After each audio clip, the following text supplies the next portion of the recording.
What is up, Cahir Club, and welcome back to another CahirLIVE live stream. Hello, Rob. Welcome to the stream. How goes it? I hope your weekend has gotten off to a roaring start.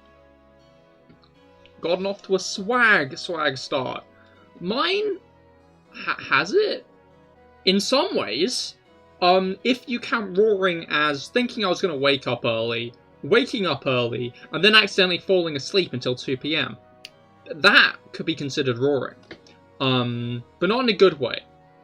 But I hope your weekend has gotten off to a better start and has been maybe a bit longer than about 5 hours. Oh god. Oh no. Anyway. Yeah. Today we are back with shiny hunting. Of course, last shiny hunting stream, we got shiny croagunk, who is on the team right now, good old mister. And now we're shiny hunting for Larvitar. Things have been happening, but just relaxing really. Hope yours is good though, hell yeah. I hope good things have been happening, not bad things. Or just general things. Good news, this didn't happen today, it happened last night. There are still ants in the terrarium. I think they were just doing other things. They were doing other ant-based activities last night. But I'll probably do some more terrarium chats across the day, because I've probably spent a lot of time today just staring in there. Like, it's starting to get active in there, so I can just waste time looking in. It's exciting. It's very exciting. But yeah, I'm going to hop straight into things. I think. Or, I'm going to be honest, I completely forgot to, like, write down the encounter number at the end of last stream. I'm a little bit too far to the left. That's the issue with these streams, is I can't actually see where I am on the screen. Like, normally I can just... Oh, I'm not quite small as well. What the fuck's up with that? I'm not actually small, to be clear, chat. Don't worry, I'm very large. I'm very tall. That's my, like, defining character trait, is that I'm tall.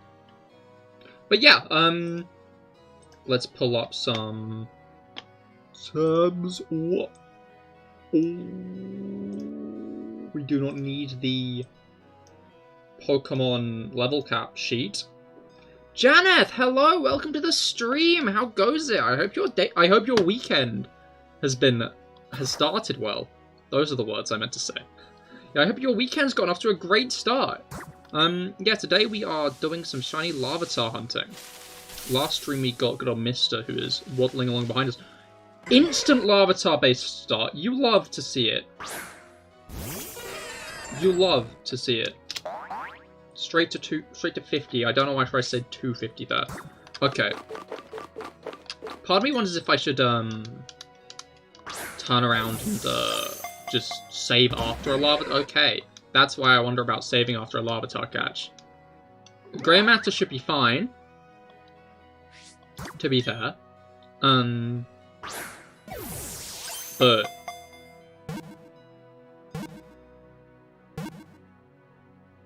hey, there we go. I love to see it. Okay.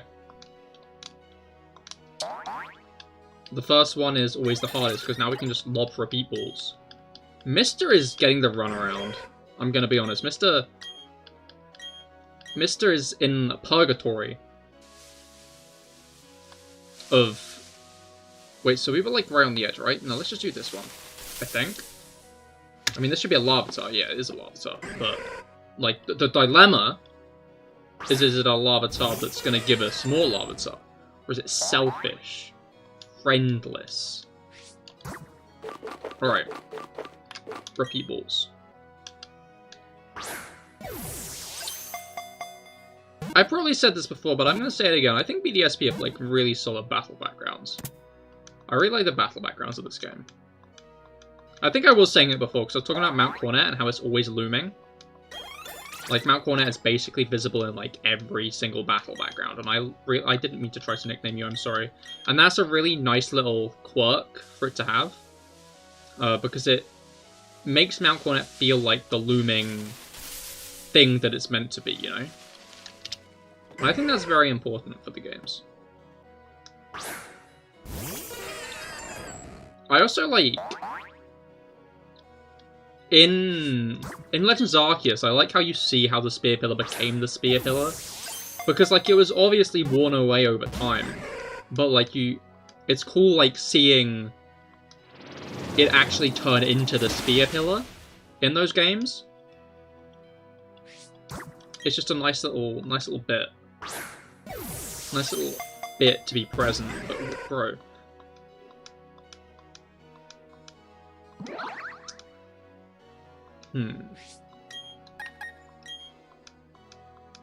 Okay. Payback. That's A-okay. That is swag. Repeat ball. Because now this guy's on 1 hit point.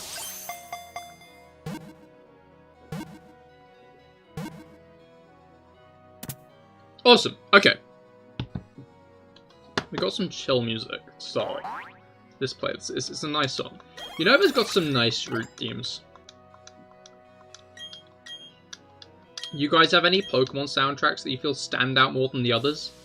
Any particular favorite soundtracks in the game that really stand out to you more than any others? I don't know. Unova's all around a very solid one.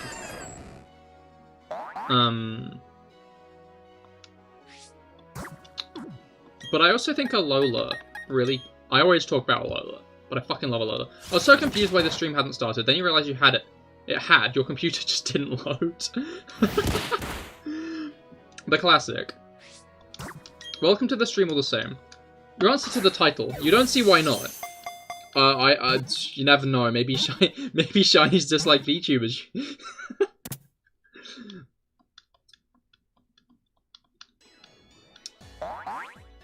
They might just not be fans, you know. I mean, I'd be surprised. But... either Gen 5 or Colosseum. Oh, Colosseum's a good one. But yeah, welcome to the stream, Maxima. I hope your day's been well. I hope your weekend's gone off to a good start. I'm trying to ask a different question of the weekend, but I keep on forgetting. I just go default brain mode. How's the day been? No, weekend. Your day's been great. Hell yeah. Glad to hear it. That's very cool. Great days. Oh, I was gonna say great days are good, but I feel like great is a stronger adjective than good. But it was pretty fast. Oh, interesting. What made it so quick? What made it a quick day? Was it like a busy day, or was it just like one of those days where you like kind of vibe and you don't feel like you've been vibing for that long, but then you just like look at the clock and boom, it's like 7 PM.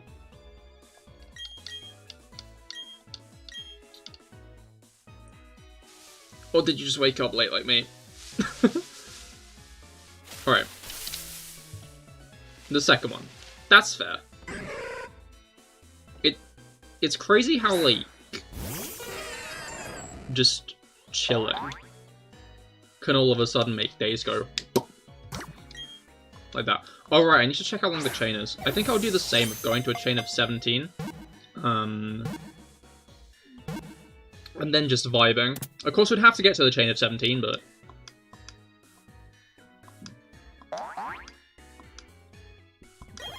we got a 90% chance of renewing the chain each time, so... if you view it like that, then it's like good odds, innit? Okay. Yeah, we're at a chain of 6 right now. That looks like a nice and distant patch of grass. For a lovely little avatar. Shiny Tyranitar is so good. It is. I like Tyranitar a lot. Partially because it's one of the only pseudos that isn't Dragon type, along with Metagross. I'm hoping for that for Scarlet Violet, just a non-dragon pseudo. That's what I'm holding out for. Although, so we've been showing them pretty early, which makes me hopeful. Those, what's it called? Those like armor dudes. It'd be cool if those were the pseudos, because we've not really had that kind of body type as pseudos. I mean, we kind of have if you consider, like, Garchomp, because Garchomp's got a pretty humanoid-ish body. But, like, not just straight up, like, guy in armor. And they'd be very, like, out-of-the-box pseudos, so I'd be interested to see how they'd, like, work and shape the meta and stuff. But I just want more non-dragon type pseudos. Fuck. What have we done, mister? Just staring at my... I know, I'm a failure. I'll restart. Canon Plays! Hello! Welcome to the stream! How's your weekend been? Well, how's the start of your weekend been? I hope it's gotten off to a good start. Anyway, gotta do some side quests. Pokemon Mystery Dungeon Explorers of Darkness. Yo! Hell yeah. Mystery Dungeon is the go. I did a playthrough of Skies a while back, which is a ROM hack of Sky that makes it a bit more difficult, which was very cool. I enjoyed that a lot. I think I'll definitely be doing another Pokemon Mystery Dungeon game at some point. See ya. Yeah, have a great rest of your day. And I hope the rest of your weekend goes well as well. Alright. I guess it doesn't really matter which one we go into first. Does it? Does it matter which? Is like the first one just a free space? Or...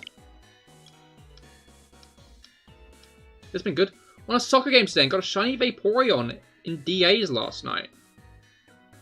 DA? Yeah, what's DA mean? Still very cool though. Shinies are great.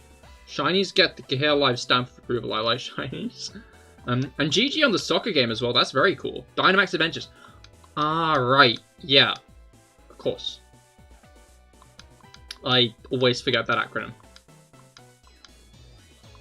But yeah, that's very cool. Are you hunting for like a legendary in specific then? Or were you just doing some and you happened to get a spicy Vaporeon? Geodude. More like, no. Goodbye. I'm a master of words. A hunting Ho-Oh. Ho-Oh's a nice shiny. I like Ho-Oh shiny. Best of luck with that. Best of luck with the Ho-Oh hunt. I hope it goes well. I don't know, if I hunt Ho-Oh, it'll probably be in Heart Gold, Soul Silver. I've, like, more recently kind of started leaning towards getting Pokemon in their native games, like Legendaries, with shiny hunting.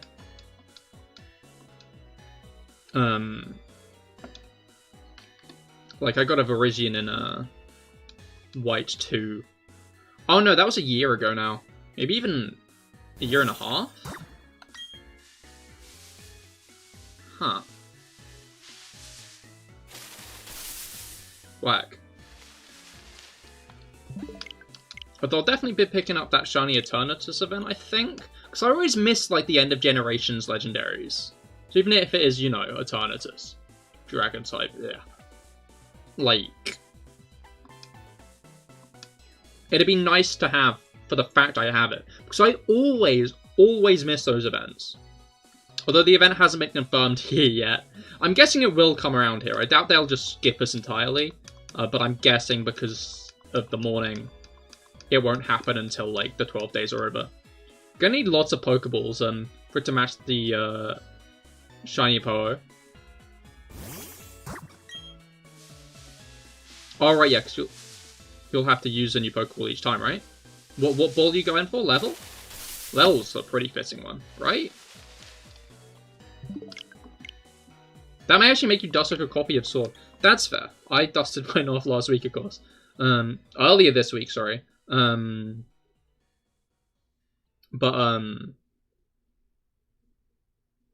no, I'm always like... The issue is these events always... You're going to use normal Pokeballs. I mean, fair. That's a kind of flex in its own way. I don't know, I like... Part of me is like, you should match the shiny with the ball. But the other part of me is just like, no, I want the shiny. Why match it when I can just catch shiny? But Dynamax Adventures, like, have a 100% catch rate, right? So it's the best time to match the ball to the shiny. Go away, Machop. Alright.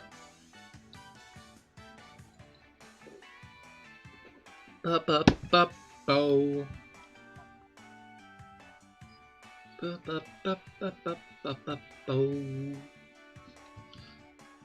Alright.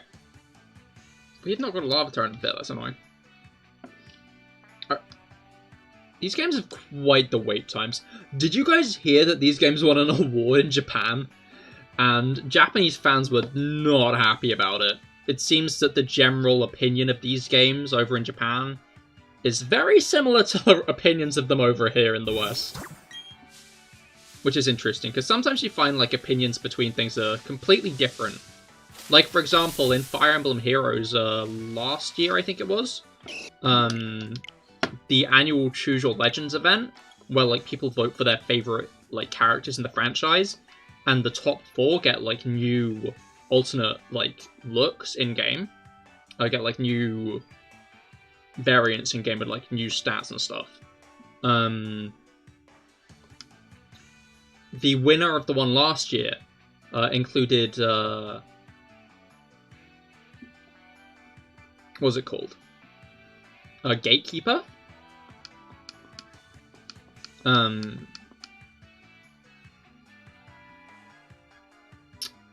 My brain is just shut down. Let me reboot it. Yeah, Gatekeeper, who was a minor character in Three Houses, who just stood by the gate and said, "Greetings, Professor, nothing to report." Just every time. And people really liked him for it.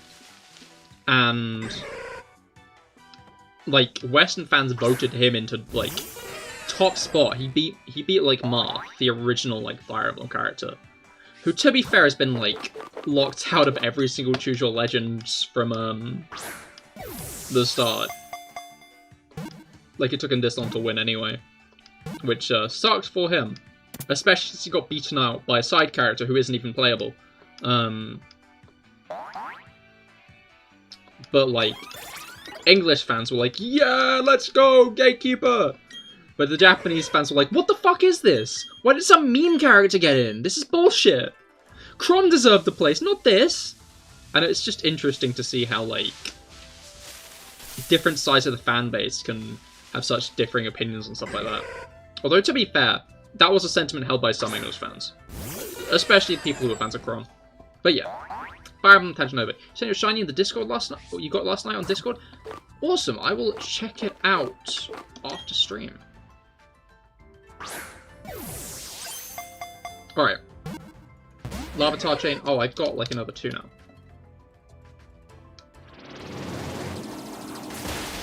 I have been so used to just resetting. But I did not get the first one. Alright. Well, okay. I need to load this guy's health. Alright. I actually watched an episode of Journeys for once today. Mostly because it came up on my Instagram feed. But, it was the Ash vs. Cynthia finale. Which my boy won. That was a cool fight. That was a cool fight for, like, the final 2 of Cynthia's mons. And I like how they just straight up did adopt actual parts of moves into it. Like, Togekiss was getting faster each time it used Max Airstream and stuff. Which was just a cool little feature of it to, like, actually show what it does in game. I don't know, maybe the anime's always done it, but I feel like they haven't always necessarily like gone one-to-one with how moves work in-game in the anime. So it's nice to see them like acknowledge the stat boosts and stuff that happen. But Lucario was a beast. To be fair. Lucario fucking aced that.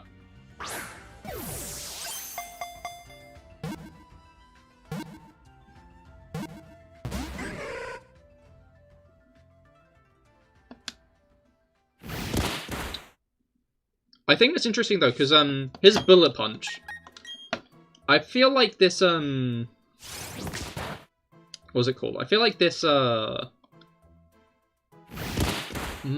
This part of the anime doesn't seem to be referencing not JoJo's. Doesn't seem to be referencing other anime as much.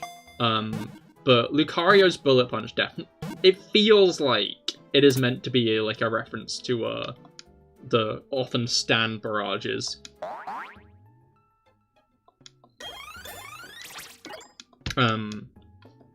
With how he just unleashes the flurry of punches, like, calling his, like, it's like the first part of his name, it almost sounds like he's going aura, aura, aura. Quite cool. It is time you've returned, Melon! Welcome, Melon! How goes it? I hope your weekend's gotten off to a great start. How's it been? How's it hanging? No shining first DA of the day. That is fair. Best of luck for the second, though. I don't know, I find that shinies often come when you're least expecting them. Like, I find that you never get a shiny when you're actively thinking about getting the shiny. That's my experience with it, at least. Probably because it's just random and you're not thinking about getting the shiny most of the time when you're hunting anyway. So, like, you just get it surprisingly, like, whoa, that's crazy. But I find it's like when you're actively just... When you've gotten into the groove and you're just kind of brainlessly doing it, that's when you get the shiny. That's when it pops up.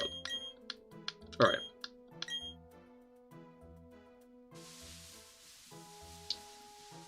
This one is 4 away this time. Always when you least expect it. Exactly. I watch Pokemon Never Boils, or whatever the saying is. Exactly, Kite. Welcome to the stream. I hope your weekend's gone off to a good start.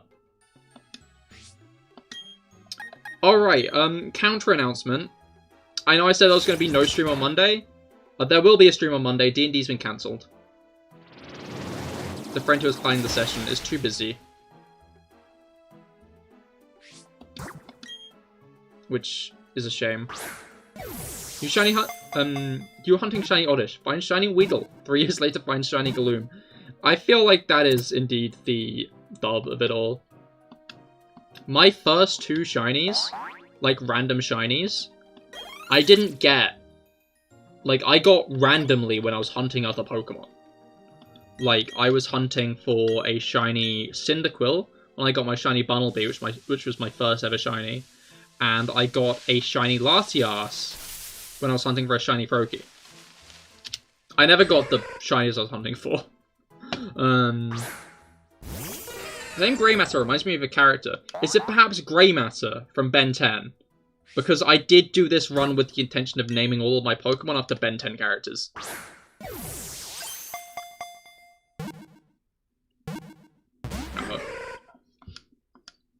The breaking out animation of this game is so aggressive. It always just startles me a little bit. I'm like, oh! Oh! Yes, Ben 10, hell yeah. I hope they do another series of Ben 10 at some point.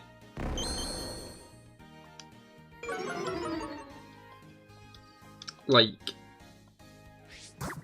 been completely gone from, it for a while. From, like, the air for a while, after the reboot ended. Which is a shame. What's your favorite alien's feedback? Feedback's cool. I don't know, I quite like Energy. I like that guy. No, it's NRG. But yeah. I think that guy's pretty swell. I like his vibe. Alright. But yeah, when I did this run before, I did the thing of each of my team members being named after Ben 10 characters. Humongous or the Rampardos then ended up being the best team member. I'm quite a big Rampardos fan now, I'll be honest. I think if we do manage to get Larvitar this stream, I will continue a hunt that I was doing before. I've not got the... Okay, we're only at 7. Oh, Shiny Cranidos. Because I was resetting for Shiny Cranidos.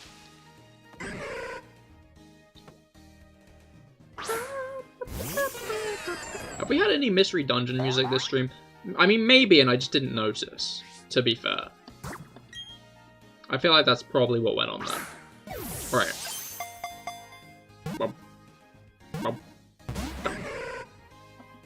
Season feedback is your favorite. It's because of his story in the first 2 seasons of Omnibus. It's one of the best you've seen. And plus the plug alien sounds stupid but work, and I love it. Yeah, no, exactly. It is nice to have like a proper arc of that happening in this show rather than like... It was nice to have the way they like actually did it in a proper arc, but then you know that at some point he loses it. Do they actively like tell you he loses it to malware at any point, or like...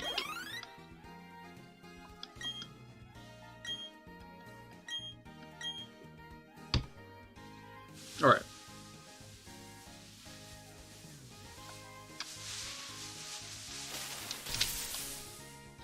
But yeah, I'd love them to do like another season of it does, second last episode of season 2. Well yeah, no, I know that much, but like I meant like before it actually happens. Because you know he loses feedback at some point. But yeah, I have not watched Omniverse in a while, I'll be honest.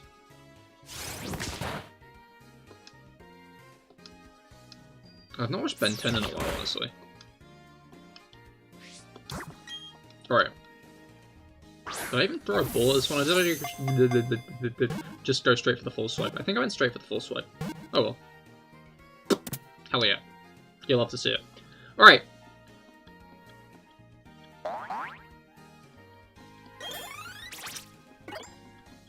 Oh, Palmer Violet hasn't got a single level.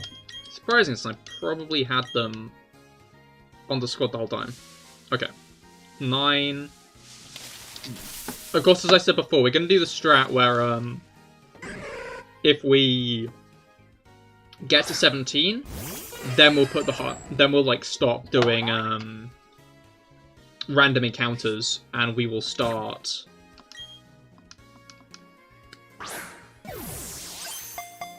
just running backwards and forwards, waiting for the shiny.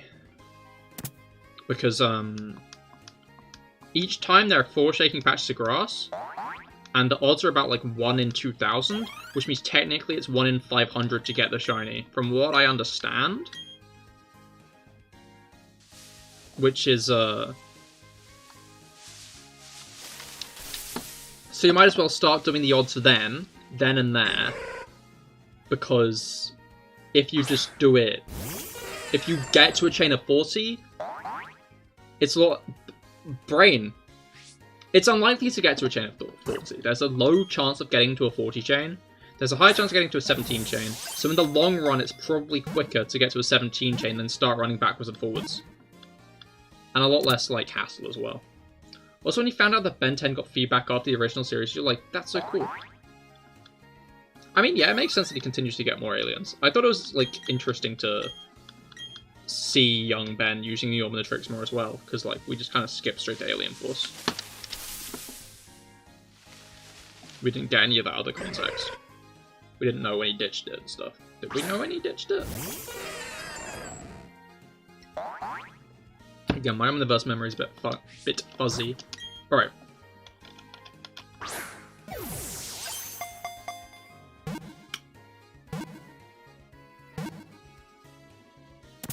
Hell yeah, okay.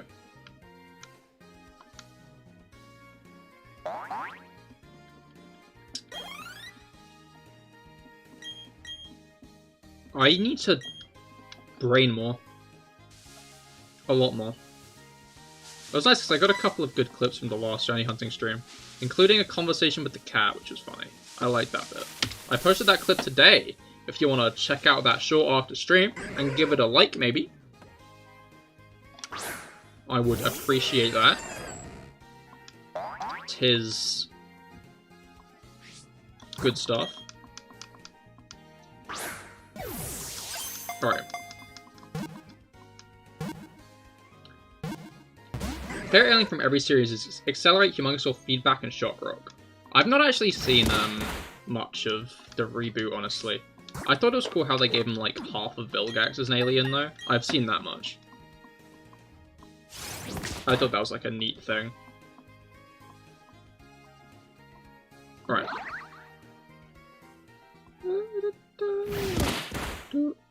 Just as I start humming, come on. I start humming along to the music ends. I was gonna say you love to see it, you hate to see it. You despise to see it. Yo, Thunderwave Cade, you love to see that.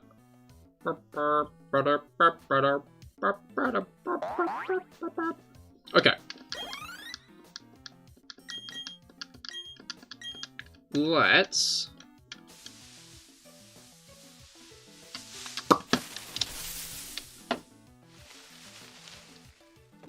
I was thinking about this recently. So, like, Haribos are, like, such a staple of, like, a thing of, like, in the British consciousness. Do you have Haribo in America? It's like, No. Do you have Haribo where you're from? I feel like that's the question I'm going to ask. Because I don't know how many different people are here. But, like, do you have Haribo where you live? Like, the sweet? Of course, Rob probably has Haribo. If Rob doesn't have Haribo, I will be surprised. But do you guys have Haribo? Because I fucking love Haribo. Haribo is the GOAT. Haribo? No. You're not question marking that. No, we lost the chain! I guess Larvitar hasn't had Haribo either. Boo. No sliding.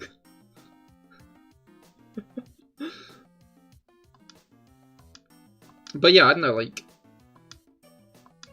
But I feel like on, like, the more general thing, one thing that I'm more certain they don't have in the States, Percy Pigs. I fucking love Percy Pigs. And, like, there are people in this world who have never had a Percy Pig. What's up with that? What's up with that? How can you go your entire life without having a Percy Pig? Are you sure Haribo really exists? I'm not being gaslit. That's not happening today. It's not a gaslighting kind of day, I don't think. It's Saturday, not gaslight day. Oh, 69 encounters, that's a quick touch! Which means we're not on 69 encounters, I'm wrong, we're still on 68.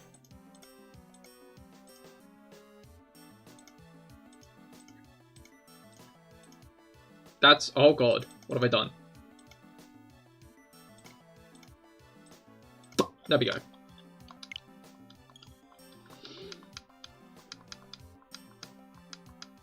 Did give Reboot a bad reputation because it was a reboot, and it was built for a different audience. But the original timeline had a different audience. You're like, well, no war fights over series, please. That's fair. I don't know, I can see why people get mad at stuff like that. But it seems like it ended pretty well. From like what I've heard from other people. Again, I've not seen it. But from like what I've heard from sources is like it had a pretty solid ending. Like it got better as it went along.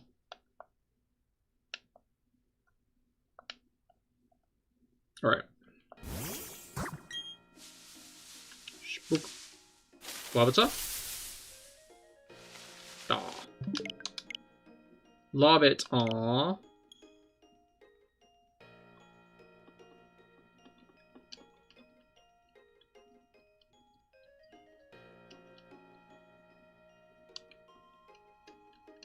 Alright.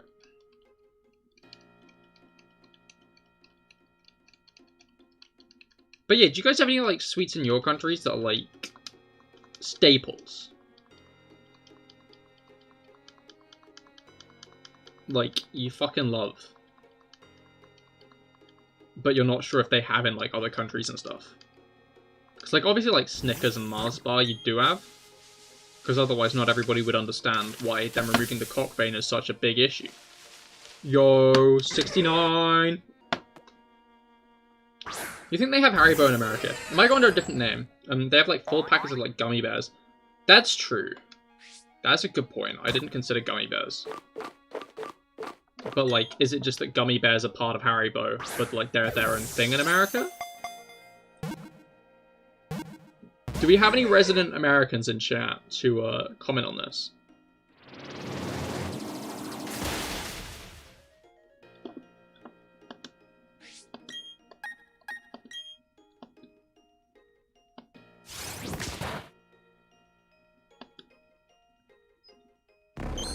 You think there are ones with cola bottles too? Yeah, I think that those are like... Those have got to be like sweets that exist in America. But like, I'm wondering if just Haribo... I didn't mean to throw a luxury ball, but I bet it's going to work, because watch.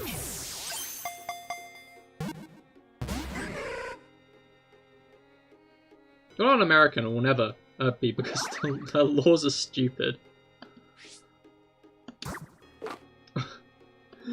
May I ask which laws you're singling out in this case?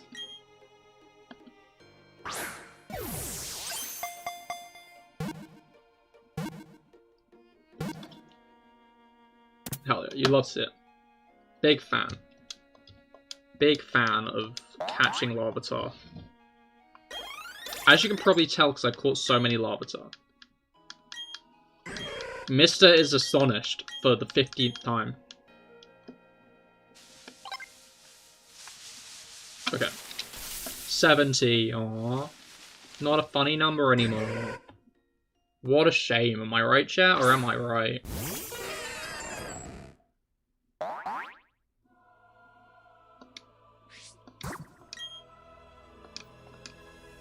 Bum, bum, bum, bum, bum, bum, bum, bum, bum. But yeah, as I was saying earlier, I spent like probably a bit too long today looking into my terrarium. 2 words for the laws I'm talking about, gun laws. Yes, you play Melon in Fortnite in America, oh god. Yeah, no, it's... No, what am I dancing around for? Yeah, no, the American gun laws are dumb.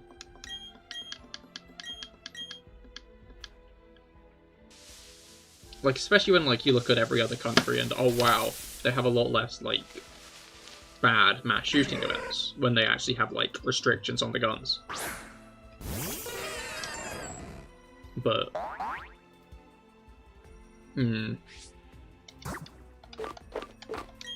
Alright. But yeah, as I was saying, I've done a lot more, like, terrarium looking today. Because it's actually got some creatures in it now. Well, it's always had creatures in it, but like there's just a lot more interesting stuff to look at. As I said earlier, there are still ants around, I'd only seen like 2 wandering around the terrarium at a time, before they just disappeared yesterday.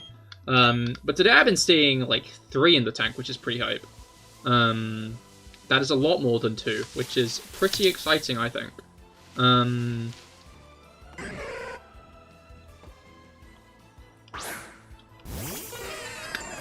And then other than that, I've been seeing the centipede wandering around. It's interesting because, like, this is the centipede that I was worried had eaten the ants. But, it, like, it was hiding out in this little hole, but it had, like, the 2 little tail tendrils it has, like, hanging out at the bottom, or hanging out the top. And, like, I was just sitting there wondering, is that, like, to detect prey and then attack it? Or is it to detect predators and run? And it seemed to have been the latter, because an ant ran across its little tendrils, and then it fucking bolted.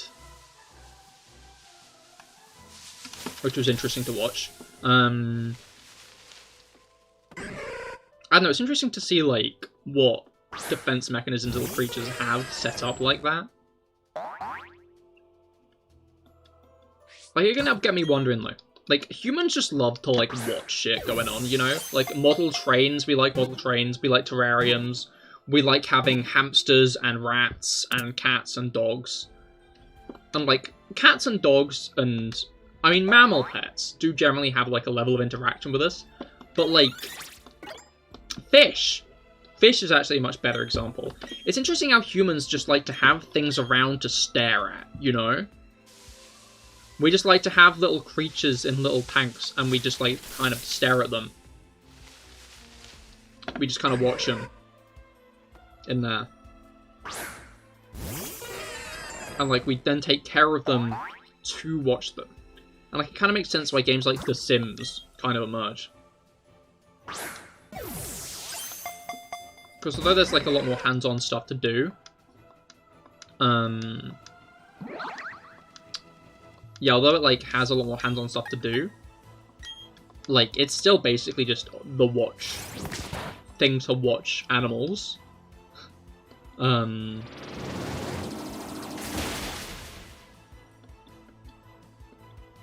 Like, it just makes me wonder, like, back before we, like, started making,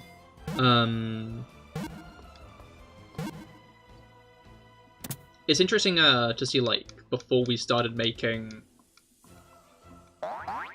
What was my thought? No, I got this. Before we, like, even lived in, like, houses and stuff. Like, before we even, like, had developed mud shacks and shit. When we were still just, like, foraging berries and shit in the woods.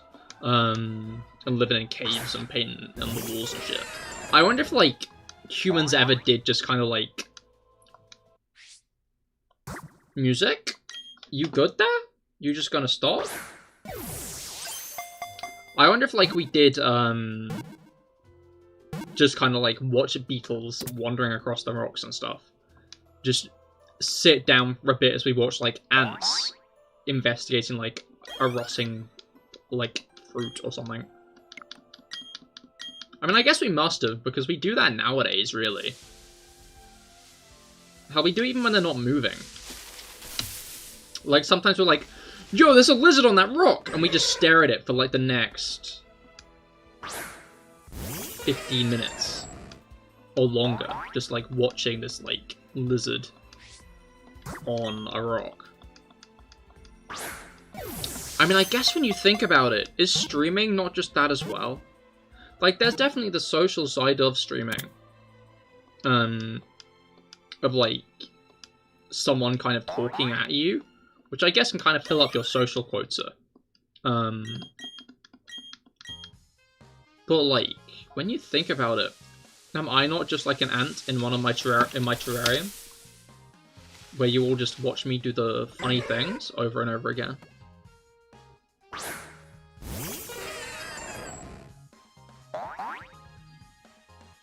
What lizard are you talking about? The one from... No, I'm just talking about lizards, Melon. Like, actual lizards. You know? What? Bro, have you considered going outside?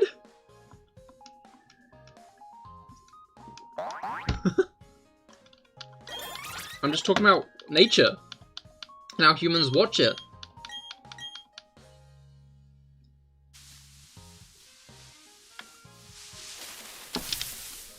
I mean, like, bird watching and shit as well. We just like sitting down and watching things. TV. We just...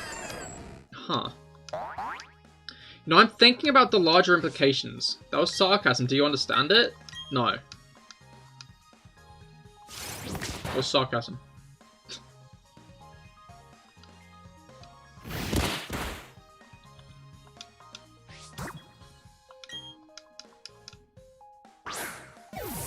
Alright.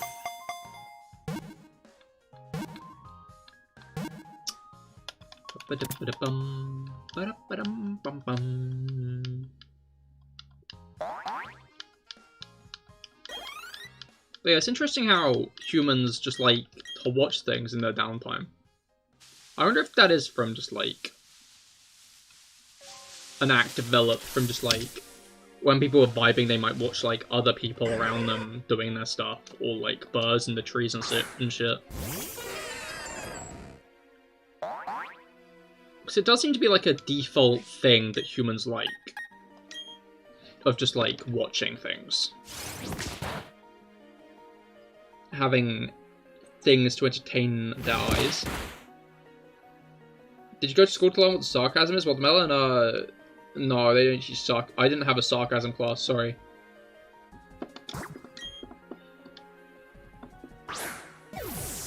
That was not a subject. I had mathematics. I had English. Bit of science. Geography.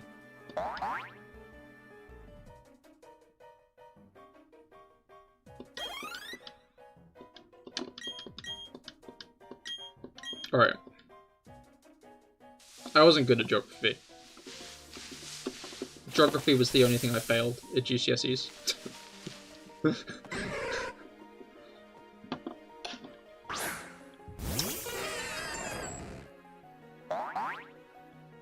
New video title, Cahir not learning what sarcasm is.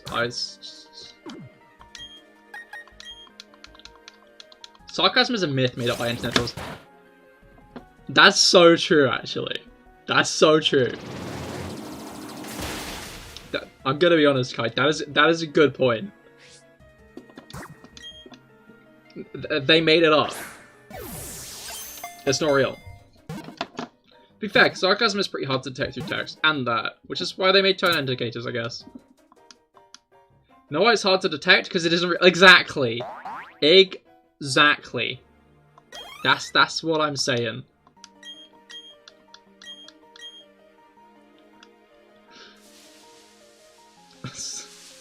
Sarcasm denial.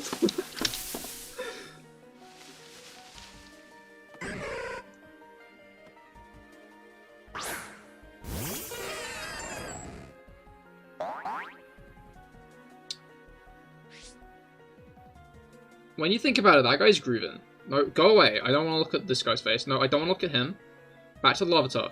Yeah, there we go. He's grooving. Look at him. That guy is dancing. Internet trolls are a myth made up by Bill Gates to sell more internet.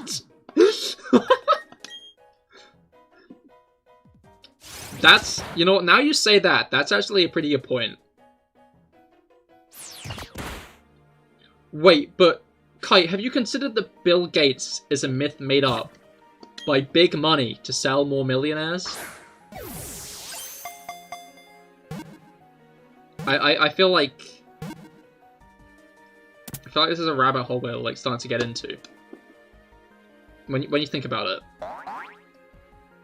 well, like when you start to think about it hard, and your third eye begins to like open, like an eye just opening after like a long sleep, where it's got like a bunch of fucking sleep in it, you know, bunch of skunk in the eye, because you're waking up. I'm gonna wipe it off, maybe like eat it.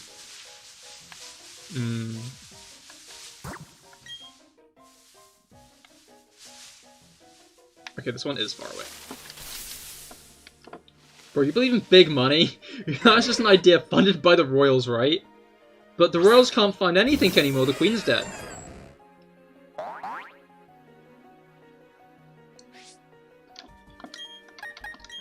Unless... Kite, you saying what I think you are?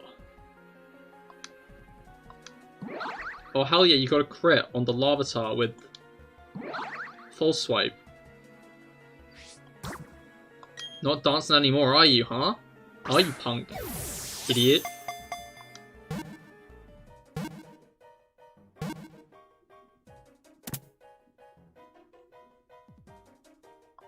She's not dead. She's gone into hiding real mode as a VTuber 30 years from now. Bet. You know what? I'll take you up on that bet. I'll take you up on that bet.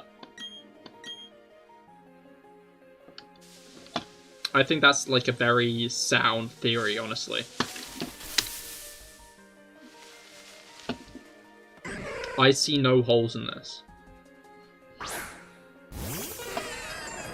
None at all. Alright. But like her VTuber model, you know like the Queen car from Cars 2? That'll be her VTuber model.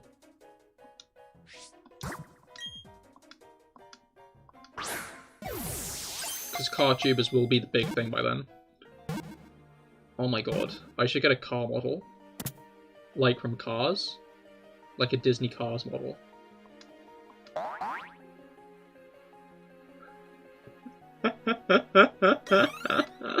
This is actually the worst idea I've ever had. I love it.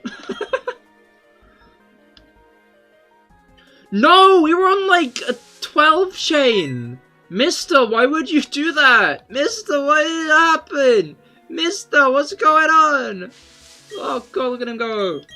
Look at him go! Look at him. No, stop running. Yeah, look at him go. Wait, so like if I do this, then he actually catches up to me. That's crazy. You'd love to see it. Oh, he actually is walking behind me. This is an actual. He's following. Look at him go. Look at his stride. This guy's the goat. Come on. This guy's the goat. I love this guy. Anyway. Mr. Admiring aside. Mr. Admiring aside. Cars 2 praise aside. Because as everybody knows, Cars 2 is a misunderstood masterpiece. The CahirLIVE video essay on why Cars 2 is a misunderstood masterpiece will be coming to a cinema near you in the next 1,237 business days. Like, those cars are spies. Are you telling me that's meant to be bad? It's just big video essays. It's just big video essays trying to keep the good movies all to themselves. The good movies being Cars 2 and also Minions. Like, that film is just the best. It's the best film in the world, actually. I don't think anyone has anything better to offer than Minions. And I'm not saying Minions Rise of Gru, no. The original Minions.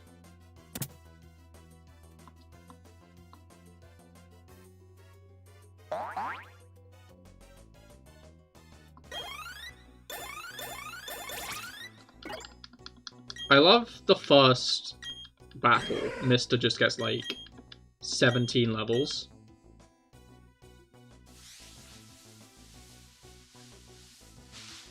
Well, that one's spooping really big, so I can't just ignore that one, right? I can't just say no to the big sloop. To the big Russell.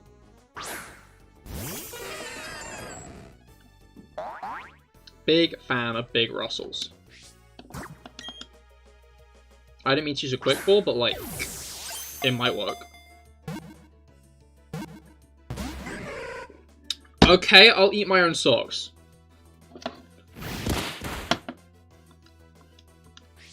That seems like a reasonable response. Let's repeat that ball.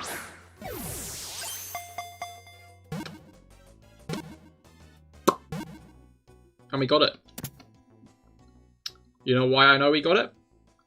I mean, not because like the balls clicked, but like before. before the ball click. Because when that ball... They break out so aggressively in this game, it's crazy.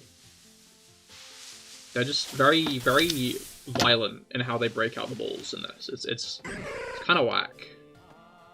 Kind of wacky go bonkers, actually. It's very mean, just very... You know? You catch my drift? Okay. Lava turn. Lava... I was going to say Lavatar time, but... Lavatar. Sniffable. Anyway.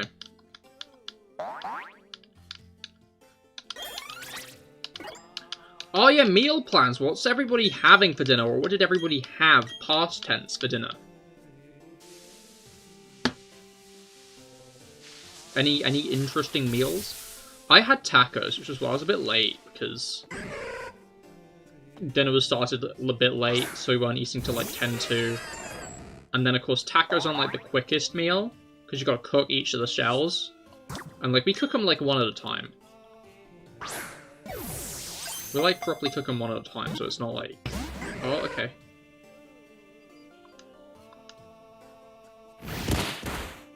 Ow.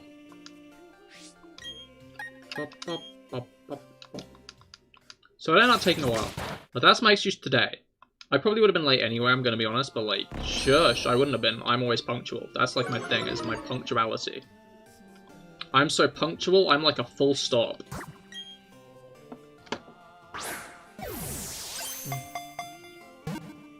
That's how punctual I am. Alright.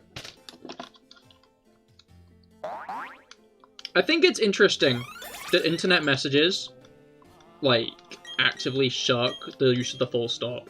That's like a whack thing to me, you know?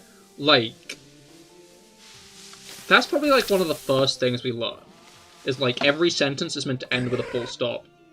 And yeah, like, on the internet, like, internet messages between people very rarely have a full stop. I guess that's because, like, the message's end is obvious.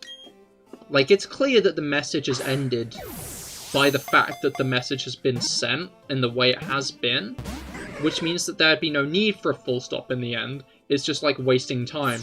And I'm guessing that was another thing kind of formed by,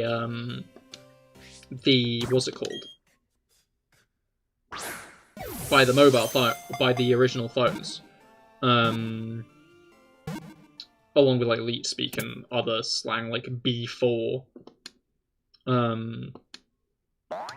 But it always means when, like, a full stop is used, it just feels like such more of an aggressive message. Which I just find very interesting as, like, a thing. In, like, principle, you know? You're still waiting 3 days in, no shinies? Well, that's fair, you gotta keep on at it. Best of luck, dude. Best of luck. But yeah, like... I don't know, it's just funny because some people do use full stop. Some people actively do deliberately, like, full stop at the end of sentences. And, like... that gives a specific aura to them, I think. And I'm not sure... I'm not going to comment on the goodness or badness of the aura. I'm just going to say it's an aura. It's an interesting one.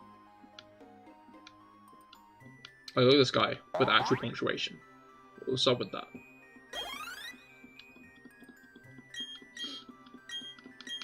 And then there are the people who, like, forego capital letters entirely in their messages. Like... I think most people here, the classic of starting a message with a capital. But, like, it's easier to do on, like, computer, is not starting a message with a capital. Like, on phones, you actively have to disable it as a feature because of the automatic capitalization. But some people do that, and that's also a very strong energy. That's, like, the opposite energy. I think we should get people who type with a full stop and people who type in all lowercase. We should, like, get them into an arena. We should get them into an arena to fight. No, no, no. We should put people who type with the. We should put people who end messages with full stops and people who type in all lowercase into like a dystopian society where everybody's split into factions based on which one they do. And then, of course, the divergent person emerges who types in all lowercase but ends their messages with full stops. And they're like the prophesized person to break them out of the society. Boom. I've got it. This is the next hit young adult book that's actively gonna bring back the young adult dystopian future genre that Divergent killed by breaking it down to its bare essentials way too fast. What about people who don't use punctuation in general? No, they're not involved in this universe.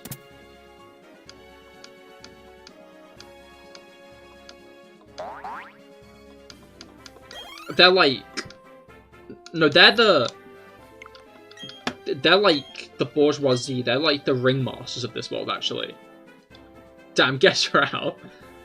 Oh, au contraire, Rob. Oh no, we lost the chain. Au contraire, Rob.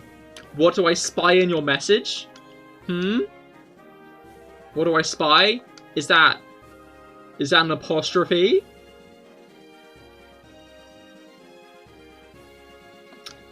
Looks like punctuation to me. Checkmate, liberal.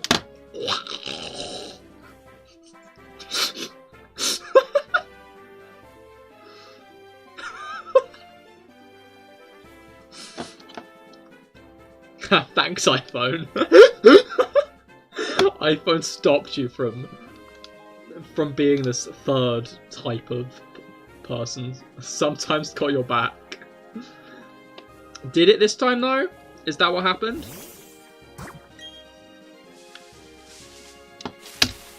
Why did I index it?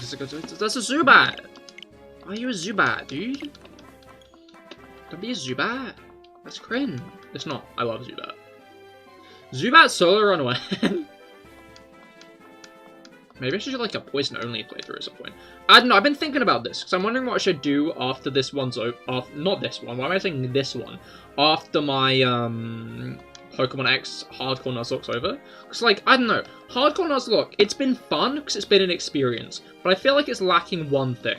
And that is like the proper ability to project onto Pokemon. Maybe I just watched too much Pokemon challenges do it. But, I appreciate its gesture, but it won't always be there to help you. I'm pretty sure you can turn off autocomplete. I'm pretty sure that's just a thing you can do. That might also make your messages gibberish, though. I've indented twice. I need to, like, undo this. There we go, I think.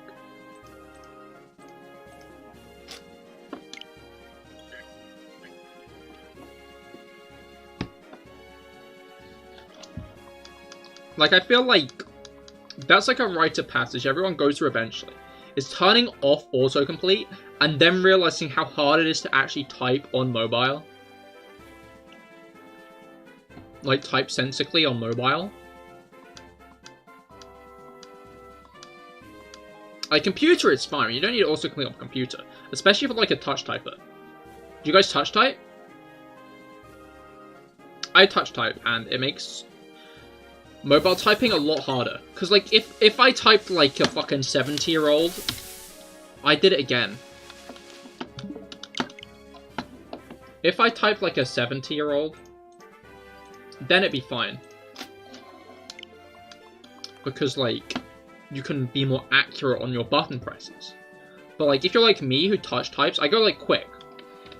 I go, like, really quick with my typing, which means that like if I try to type it on mobile, I fuck up.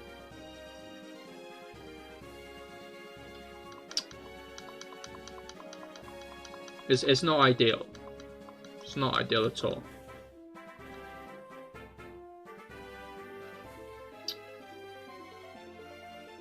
Those guys are booing him.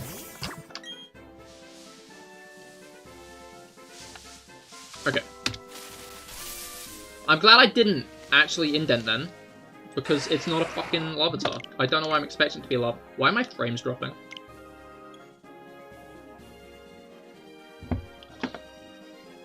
So I just looked over on my thing and my frames were dropping. Like, what's up with that? That's despicable. How dare that happen? Okay, it says excellent connection right now. So, like, I guess I'm just being lied to?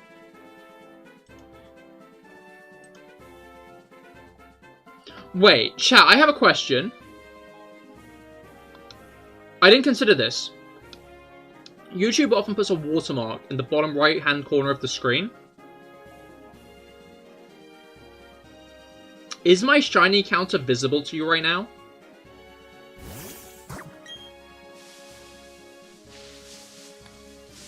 Can you see the shiny counter?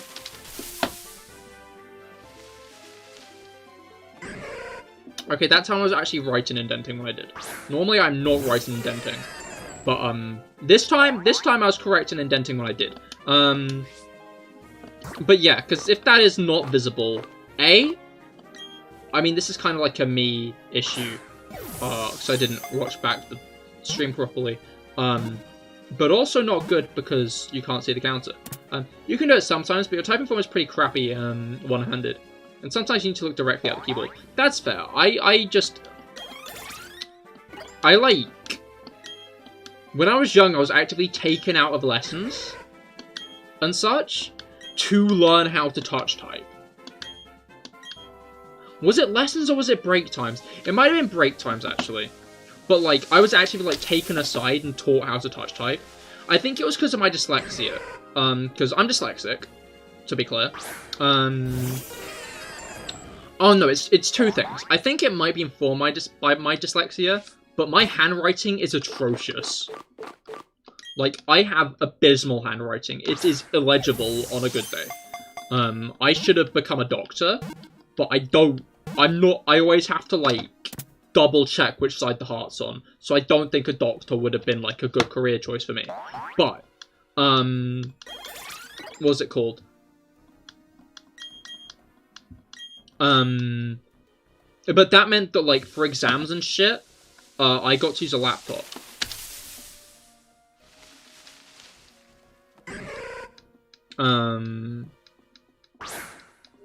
Which was fun. Because it just meant I could type out all my exams. It was a very good strategy. It also meant that after the exam was over, I could look at the stock photos on the computer, which were there for some reason. Like, it was like, there was nothing on the laptops for, like, tests. Except these stock photos that I could access and edit. So I always edited them after an exam. If I was done early, I'd just fuck around. Which, probably wasn't a good thing, now that I think about it. But I did it. So... Oh no, I don't need to attack, I need to throw ball.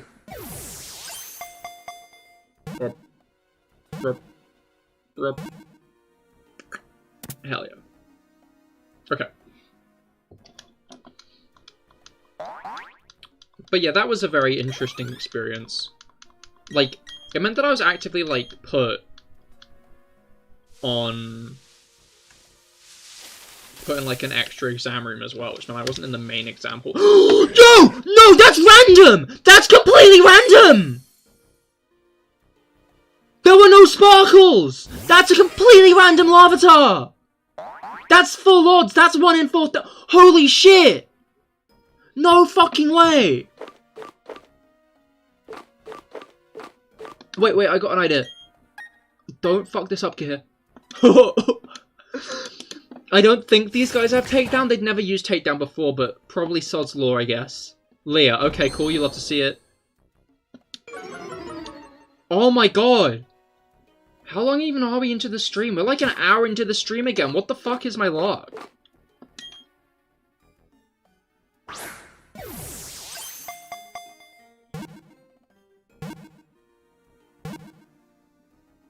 Hey! Hey! You love to see it. You love to see it. Holy shit! Larvitar. Alright, chat. That's very cool. Any nickname suggestions for this guy, for this lad?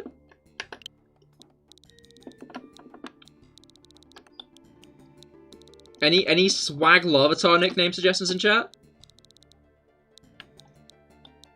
Oh, that's such a cool shiny as well. I'm not sure if I'll evolve it yet. Like, I guess it makes sense to evolve it sooner rather than later. But, like... I know Cat. I know, I'm like... I like getting into other,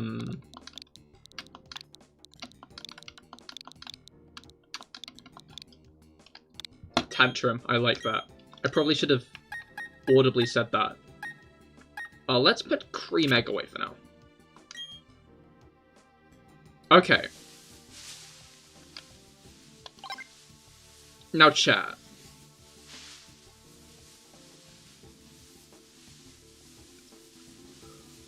What if? What if we went for another? Let's break the chain. Let's go until the chain breaks. Holy shit. That's so cool. Like, that's full odds, to be clear. That's a full odds shiny.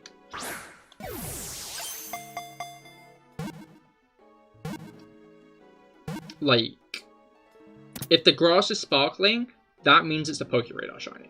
But if the grass is just like...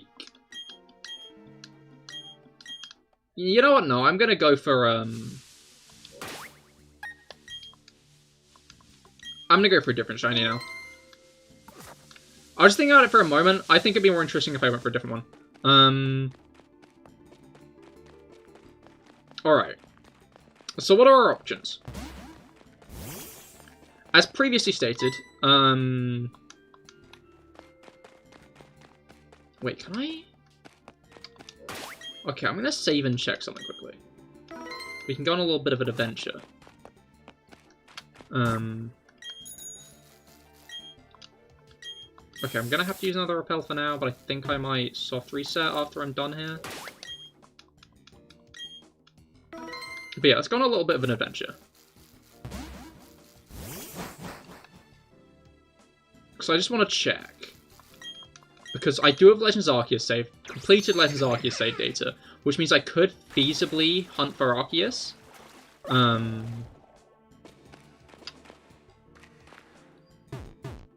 I hate this part so much, because this game is not built... That ledge was built for, like, a grid movement, a grid system. But yeah, I want to see if I can get Arceus yet, because if we can get Arceus, then that puts that on the table for, like, shiny hunting. But I'm gonna ask you guys which you'd rather, if Arceus is on the table or not. Because basically my suggestions are, Arceus, if we can get it, Cranidos, shiny hunting fossil-wise, or another radar Pokemon. Yeah, I'm gonna be honest, this place is, like, cheapened a lot. But I just... like, every HM being on you. Because, like, this is meant to be like an... If you have strength, you can go down this path here. If you're smart enough to bring strength with you, this is an option for you. If you're smart enough to have Rock Smash on you, you can get down, you can get here and, like, break this rock. But I feel like it's a little bit cheapened. With you having every HM. Because it just makes it pointless, you know? Like, that's not an, oh, if you remember to bring along this important item, then you get rewarded for it. It's just, you get rewarded for having eyes and noticing that that's there. Like, it could literally just be, like, in a corner. And I think that's why Sword and Shield removed any kind of, like, hidden move thing in general, which I don't agree with. So I think it makes the game very, like, linear and dull.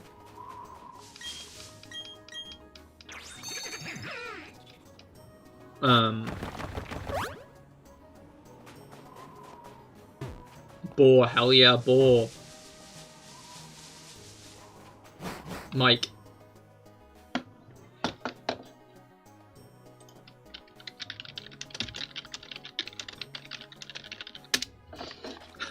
Sorry, I just felt like I'd inform her of this, because I don't think she'll be able to hear for about another 5 minutes.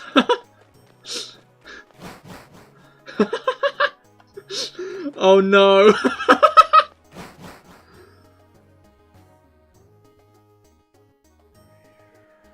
Okay. I think we need to get past Dialga if we want to get Arceus, chat.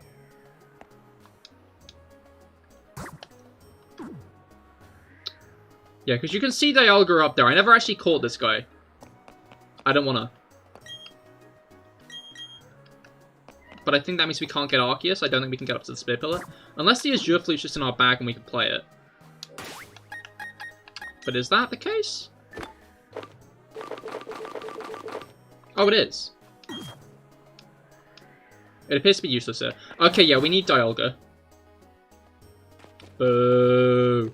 Boo. I'll eventually get it. But I guess that takes Arceus off the table for hunts. So chat, which should we get? Cranidos? Should we hunt for shiny Cranidos? Or, on the other hand, should we hunt for a different shiny legendary? First, I might be too. My internet sucks. Acting up, or your AirPods or your phone. Well, you're not, like... I was telling Finicky because she was telling me names for the shiny Rob. Like, at least... Like, if she was a bit behind, then I probably wouldn't have noticed. But, like, she was, like, a lot behind. That's why I was alerting her of this. Okay, yeah, let's go to Allberg, and then we can plan what's next.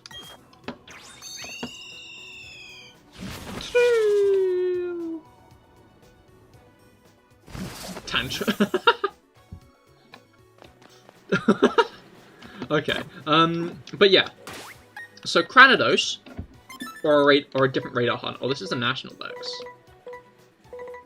Well, when I look in the national dex, it kind of makes me look like I found no Pokemon, doesn't it? That's a bit lame. What's up with that? I think it shouldn't do that. But yeah, chat. I have Mewtwo at least. Look at that. What shiny should I get? What shiny should I hunt for? Either a radar shiny or Cranidos. We soft reset for a Cranidos. I think I have like 10 fossils or something. 6. I have 6. We also have 2 Discovery Slates. Discovery Slate flowing with enigmatic energy. Or I guess soft reset for a Reggie. That's also on the table, apparently.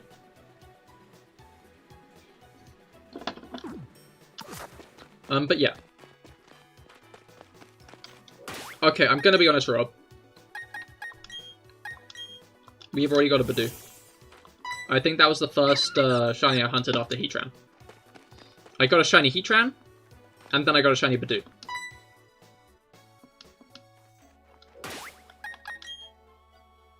Good Badoo. It is a good Badoo. But yeah, Palmer Violet was my first shiny in the game. So slow.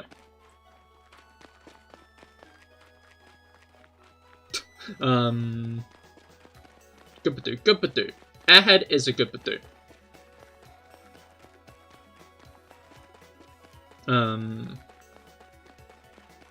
I wish chain fishing was in this. I wish they added chain fishing to these games. I think chain fishing would have made this such like a better game. Like, I feel like these games are pretty solid for shiny hunting because of all the legendaries you can soft reset for. Instead of having to Dynamax Adventures. And then Pokeradar on top of that. As well as that, like, underground method that kind of works. I see, nice. How about a Bidoof? Oh, that's a good point. That is a very good point. I had not considered Bidoof. Had you considered Bidoof? Palmer Violet? No, you hadn't. What the fuck? Okay. Well, I went into here thinking, oh, I can get a, what's it called? Pokeballs. I'm in fucking Gen 5 Plus mode. Have you guys seen that it seems that Scarlet and Violet are going to use, what's it called? The similar sprites to BDSP? Similar, like, party sprites to these ones? Where it's, like, just, kind of... I don't know, are these drawn or are they just the 3D models, like, rendered in a specific way? That's my thought. I'm really not sure if they're drawn or not. Because they kind of look like they could be, but at the same time, they kind of look like just the 3D models. Which makes me really unsure, like, what's the dub with them, you know? Oh, God. Is Max releasing a thing in these games? I forget. Wait, no, is this? Yeah, that's soft serve. We cannot release soft serve. I know it's a thing in, Legends Arceus. But Legends Arceus is a game in which you're meant to, like, catch large amounts of Pokemon. Okay, that'd be nice. I think they're drawn. That is fair. They do kind of, like... I'm still unsure, but, yeah. Hello, Maria P! How goes it? I hope your day's been well. We just got a shiny Larvitar. And now we're about to shiny hunt for Bidoof. Oh, I forgot about this. But yeah, now we're about to do a bit of a Bidoof hunt, which is going to be cool. Let's... Where can we get the highest level Bidoof? In fact, no, we should just do it in, like, route... What's it called? In an early route. Because I keep on forgetting the controls of this game, and I don't know why. Because, like... Say, the route to the west... of Sandjam is just gonna be teeming with Bidoof. So it'll be a lot easier to shiny hunt Bidoof. Wait, how many repeat balls do I have? That's the wrong button here. I think I can just buy them from the Pokemon, right? Pokemon, like, items stack, don't they? I don't know, I kind of like that feature. I think it's a nice one. Okay, they don't actually stack, I'm an idiot. That's fine. But they condensed all the Pokemon stuff into one cleric, and I like that. I think that is interesting. Okay, where do they sell repeat balls? Definitely at the Elite Four, I think.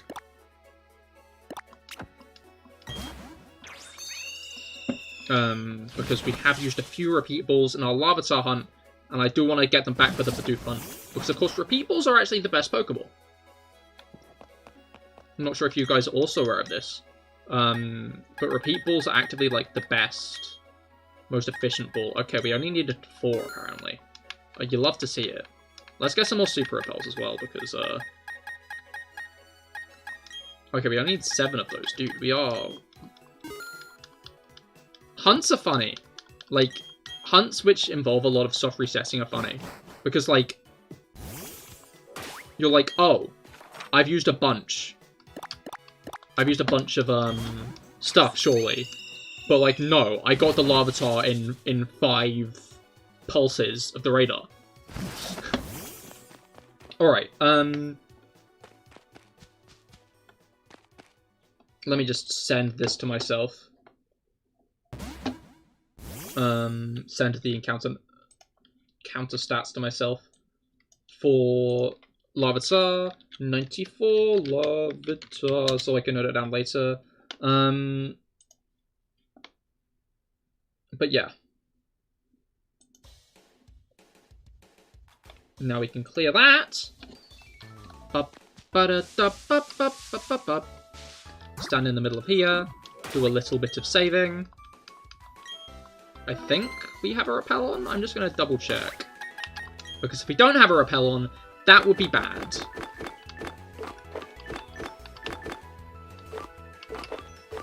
Where are the repels? Inventory management? Pardon? What? What the fuck are you on about? What's that? Who manages an inventory? Why manage your inventory when you can just guess where things are? I did not have a rappel on. Okay, let's save again. Let's go with Mewtwo wandering around with us this time, because Mewtwo looks very angry, and I think that'd be funny. I've saved, and I'm going to have to save again if I want Mewtwo to consistently be out with us.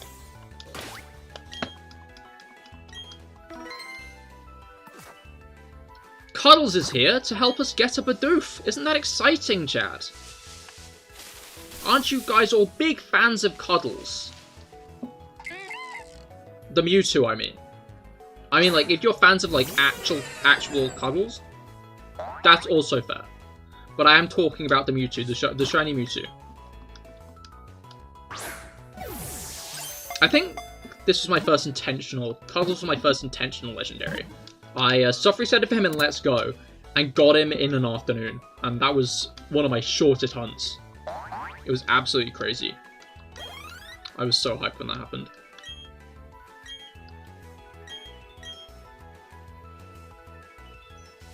What box is the Bidoof being sent to, actually? Before I continue with this, I'm going to go into my PC real quick and just double check they're not being sent to box 1. That they are. Which one did I just catch? I genuinely don't know. I mean, maybe they're not being sent to box 1. Okay, yeah, they're actually being sent to, like, the latest box, but... Okay, 1 plus 1... I mean, I don't use a calculator for my counter. Shush. Alright, yeah, I did mention this before, but I do just want to double check. Is the counter in a good position, or is it covered by the watermark? By the stream watermark.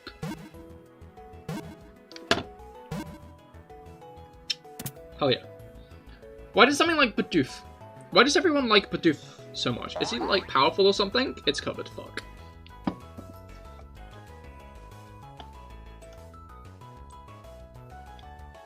I will move it up here.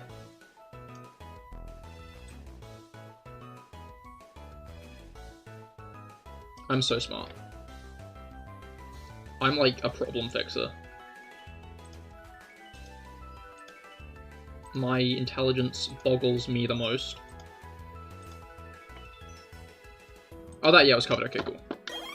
Thank you for letting me know! It's only been, like, 4 or 5 hours. It's been covered. That's fine. What do you mean you broke already? No. Boo. Boo. But yeah, Bidoof is basically extremely powerful, yeah. Bidoof is one of the best Pokemon in the game. Like, in the franchise. Better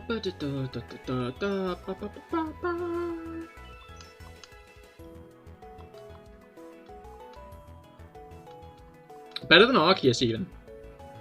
It's commonly theorized that Bidoof is actually the god of all Pokemon, and Arceus is just a false prophet.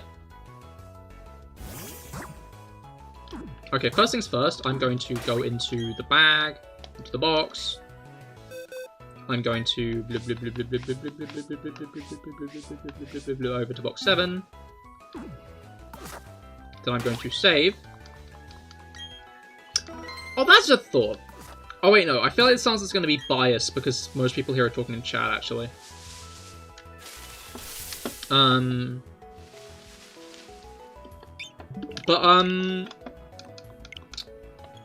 you guys watch YouTube videos regularly in windowed mode or full screen? Like, do you watch them, like, in, like, the small mode? Or do you watch them, like, or do you full screen them when you watch them?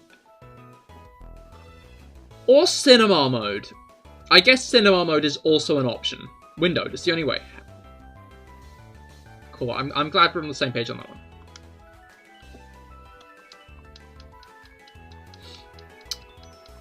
Yeah, no, exactly. It is the best way. Why watch it full screen when you cannot? Instant Bidoof, right? Right? Nidoran? What? Mostly full screen when you're at home.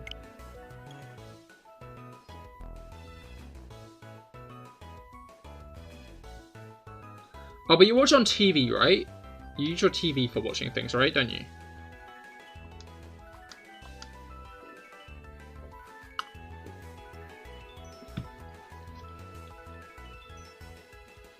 And, like, obviously, like, on mobile, you can't watch a fucking video in windowed. If you're saying you watch on mobile, then that's acceptable, because, like, why are you going to hold your phone up, like, horizontally to watch a video? Yeah, you have chat on your phone or laptop. Okay. You're on thin ice, to be clear. I did that with my chin.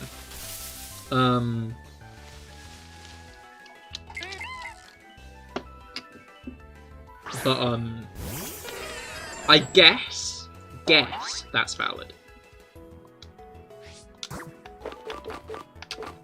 I just like how it always goes back to, like, alphabetical order every time the game starts again.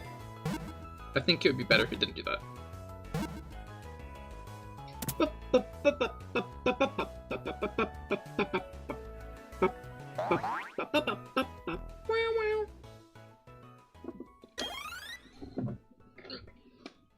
Alright.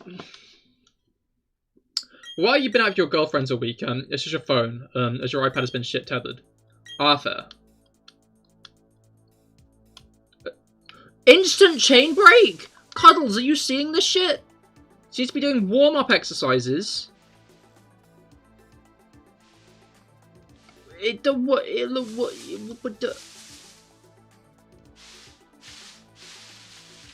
you seeing this? Are you seeing this? Are you? That is 2. I have had 3 Bidoof encounters. And I've broken both chains instantly. What is this? Disgusting. Disgusting.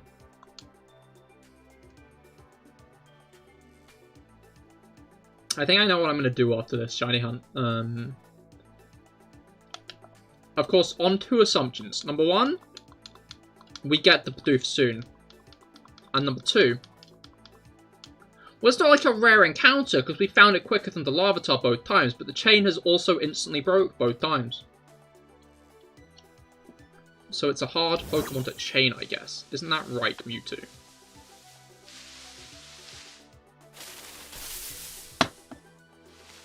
Hey, there we go. Bidoof. Bidoof!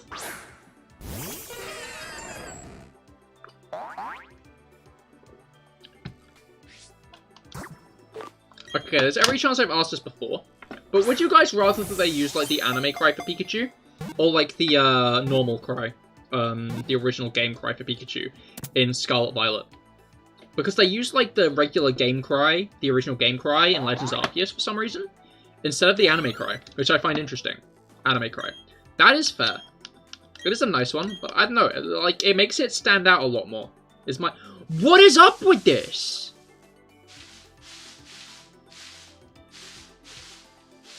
Why are they all breaking? What? Also, welcome to the stream. I hope your weekend's gotten off to a great start. We got a Larvitar earlier, which is pretty cool. But now our luck seems to have run out, which isn't as cool.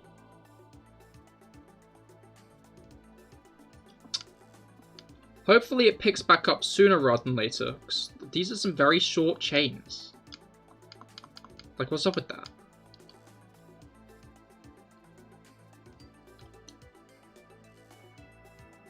Wait, okay, how big is the grass? Let's find that out quickly. Okay, it's 4 each way except upwards, which means technically, yeah, so the best part of the grass is this one. That's not a Bidoof. I'm gonna have a Polo. It's real Polo hours. I missed the bin. I tried to throw the wrapper, because this is the last Polo of the packet, into the bin, and I missed. I missed the bin. And I'm honestly kind of ashamed that I managed to do that. Like, it wasn't that hard of a hit. I'll be honest. and I just kind of completely fucking missed. I'll do better. I'll do better. I still need to unwrap the foil, so maybe I'll do better this time. This is my redemption arc. This is the CahirLIVE Polar redemption arc. Watch. I missed again.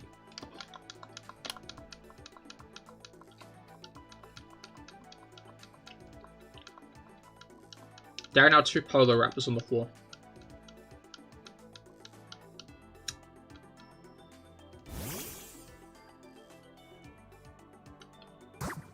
Not my brightest moment. I'll say that much. Bidoof? Hell yeah. But hey, at least I've got some polos now. I should go on... I was gonna say I should go on My Strange Addiction for polos. But is a polo addiction that weird? I don't know, polos are nice.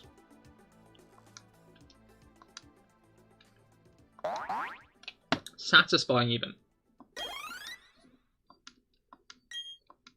They're an all-around good thing. I'm a big polo fan.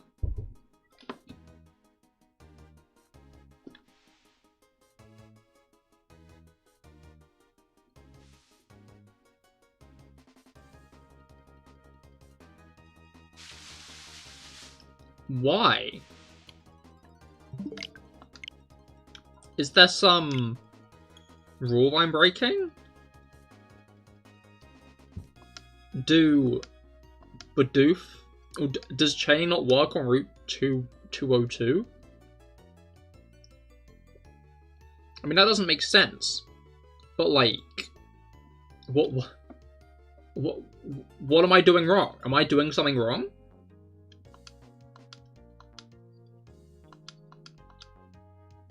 Am I just getting fucked?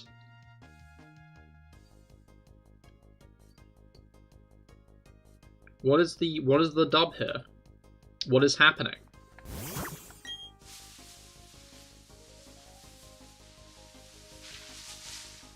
It's hard to say what is happening. I mean, is it all my chains are breaking instantly? But like, why is it happening?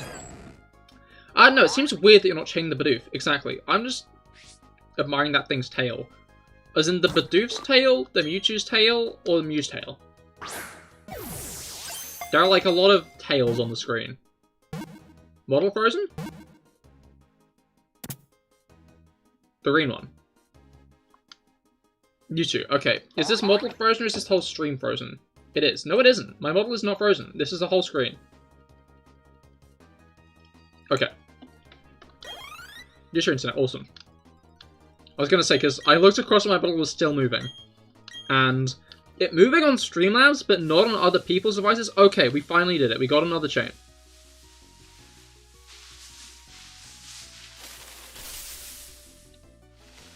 Okay. You're worried you're behind again. No idea what the fuck is happening on your end tonight. That is fair. Internet be weird. Yeah. Look, I know you've been on my stream once now, in my clip once now, and that's exciting for you. But like, that doesn't mean you can keep on making noise again.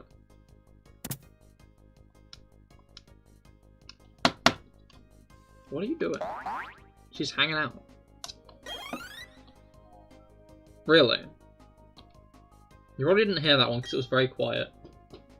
Oh, okay, good news. She's found the polar wrapper, and she is now playing with it.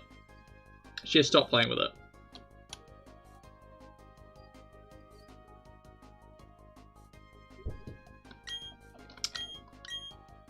Is that still the polar wrapper? Yeah, it is. Okay. I think we're starting to get into a good mojo here. So I'm keeping an eye on her, but it's kind of hard to because my model might fuck up if I keep an eye on her too much.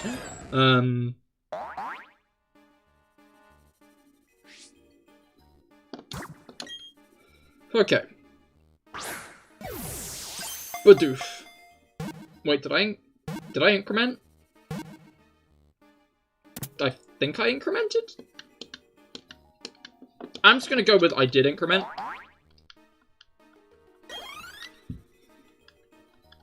I don't know, I'm really bad at getting into the incrementing habit.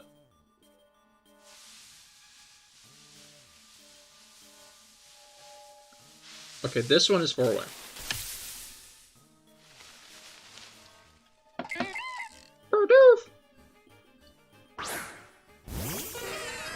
Okay. Really, I could be using any Pokemon up front here, I think. Because Bidoof aren't really the hardest thing to catch.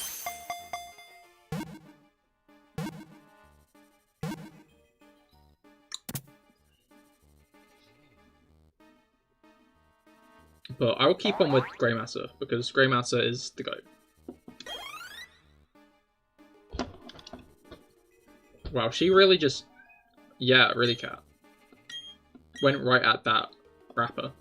She like launched across the room at it. Like a little cretin.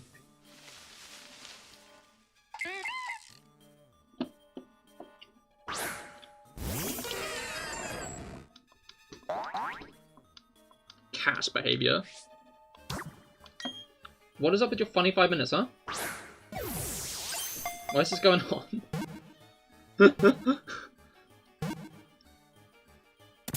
Weirdo. It is funny how cats can just behave so normally for most of the time. But then sometimes, like, it's almost like silly mode is activated for about, like, 6 minutes. And they just spend a bit of time, like, being weird and wandering around and, like, running around like a absolute loon. And then all of a sudden, back to normal. Welcome back, Melon! We have got the shiny Larvitar. And now we are hunting Bidoof. Also, I missed putting my polar wrapper in the bin, and my cat has decided it is a great thing to play with, actually.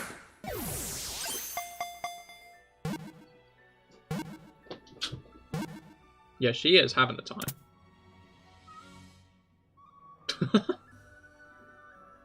As I said that, she just squawked. As if to object. Okay.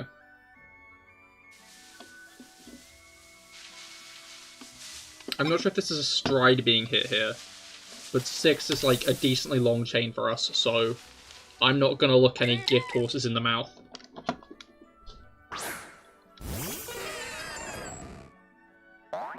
Alright.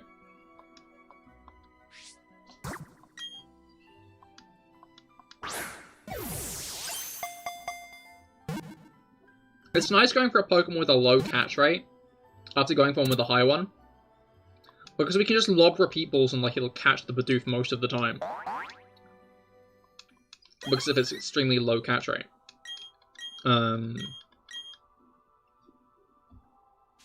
Which just makes the whole process a lot more painless than Larvitar, in which we often had to weaken it.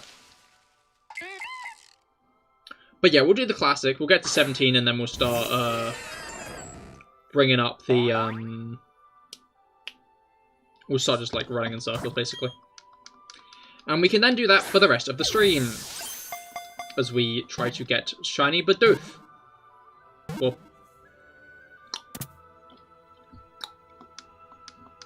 Okay.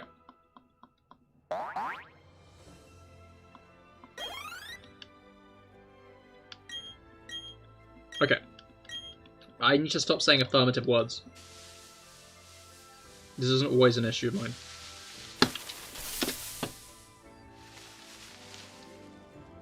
Of just getting into... yes, I'm saying confirmation words now. That is it. That is what is going on. Okay. Alright. Okay. Alright. Like a fucking... backing singer in a song.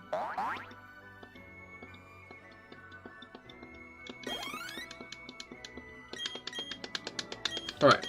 Fuck! That's what I mean! My brain turned off for 2 seconds and I immediately just went back into that mode. Okay. What's on my list? Alright, no, I've got something to deviate from the list. Chat. Question. Centipedes versus millipedes. What's up with that? Like, you would think that a centipede would be more appealing and lovely than a millipede. But no, it's not that way. Because cent is like 100, you know? So you think, oh, it's got 100 legs. That's still a lot. But, like, it's better than, like, 1,000,000 legs. No, wait. That's not 1,000,000 legs. It's, what's it called? 1, 2, 3, 4. Yeah, 1,000 legs. Like, you'd expect the creature with 1,000 legs to be like a lot more of an eldritch horror, a disgusting creature, than like a one with 100. And yet, millipedes are just little guys. And centipedes are horrible, like, lanky monsters. Like, if someone came up to me and was like, quick, Cahir, make a split-second decision. Which do you want me to make, like, a man-sized version of? To, like, keep as a pet? A centipede or a millipede? I would choose millipede. 100 million to... I'd always choose millipede. Because centipede, that would be horrifying to have, like, a giant size, you know? That'd be terrifying, actually. Imagine seeing, like, a man-sized centipede crawling at you. But if you saw, like, a man-sized millipede, there might be a bit of shock. It might be, like, a bit of, like, oh! But, like... That would just be, like, of the seeing a bug that's a lot larger than normal. But, like, a millipede, like, in vibe? Perfect. Amazing. Have you guys seen that video of a millipede? And, like, the light shining on it, which means its, like, body is completely distorted in its shadow. Where it, like, stretches out, like, a lot longer than it is. And, like... It's just showing it plodding along. And it's just such a satisfying video to watch as it slowly, like, plods across the ground. I think it's one of my favorite videos ever.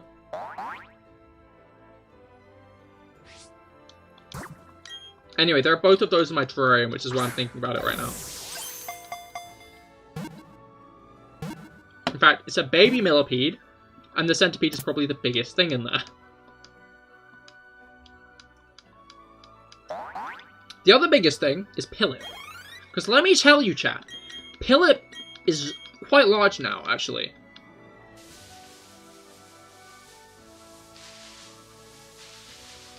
I'm not sure, but you... I'm not sure you have. But have I seen the EA stick bug? What is the EA stick bug? I've never heard of the EA stick bug, so now I'm going to look up the EA stick bug.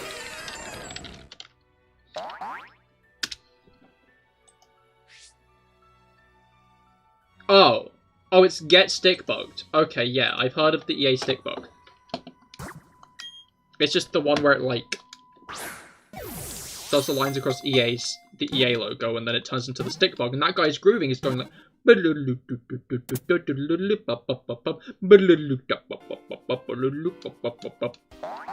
Honestly, the greatest meme of the past few years. If the world was perfect, that Mewtwo chain, that Bidoof chain wouldn't have just ended. But also, the stick bug meme would never die. And that boy. Wait, was that cutely roared? What was the raw one? Cuddles is nodding at me. Wait, what about the raw? I like the way Cuddles, like, stands... I like the way, like, Cuddles stops levitating whenever I talk to it. It just stops levitating and then, yeah, but yeah, okay. Let's continue with the Bidoofs. Yes, you believe that's what is going on. In your head when it's all blank. Just that stick bug. That's fair, honestly. That's a good thing. It just goes like...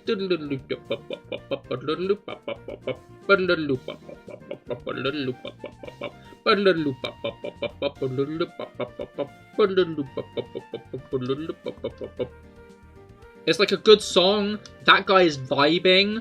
I like the way that he's like He's like clearly like doing quite the jig from the side, but then it like goes head on, and that man is fucking grooving.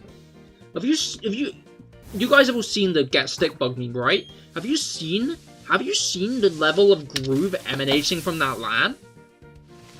That guy is fucking into it, dude. He is having the time of his life, and I am jealous of him.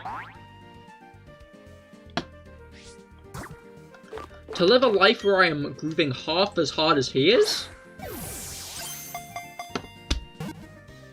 That is all I can hope for. That is all I can hope for. And I'm sure that's all you guys would hope for as well, if you do know what it is, and if you don't, you would. You would.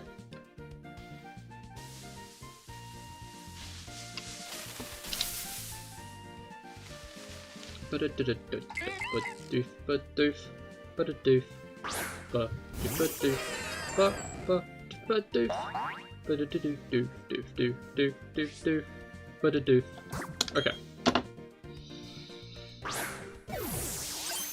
I've said it before, but I'll say it again.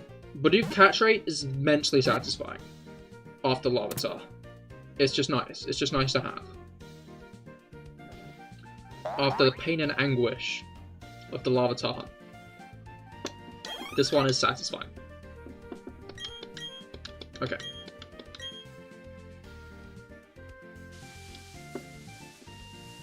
Wait, that's a thought. What did I catch Palmer Violet in? I'm gonna double check now.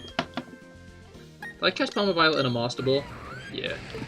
Which probably means I don't have any more Master Balls. Yeah. Okay, I'll have to think about that if I do another Legendary Hunt in this game, because that is not a Master Ballable Pokemon then.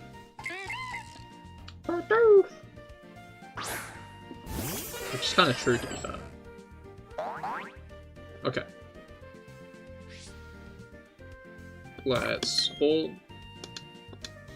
be fucking ballin'.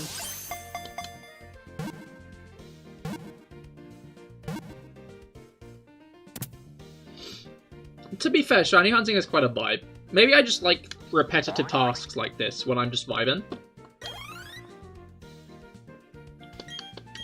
But it's a nice one to have, you know? It's just methods, you know? It's just dunk, dunk, dunk, dunk, dunk, dunk. With all the steps, if that makes any sense at all. It probably doesn't. But that's okay. Sense is for nerds. We don't make sense nowadays. If you say anything that can be comprehended easily, that isn't, like, buried in at least 3 layers of irony, are you really communicating? Like, are you... I don't think you are. I don't think that's true. Alright.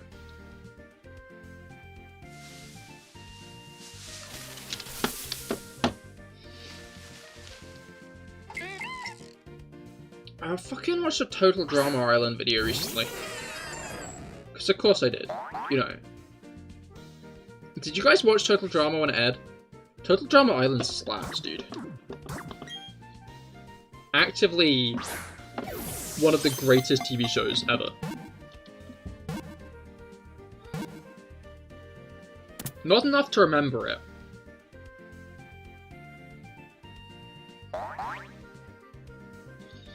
I'll make you remember it, Finicky Five Eyes. I'll make you remember it.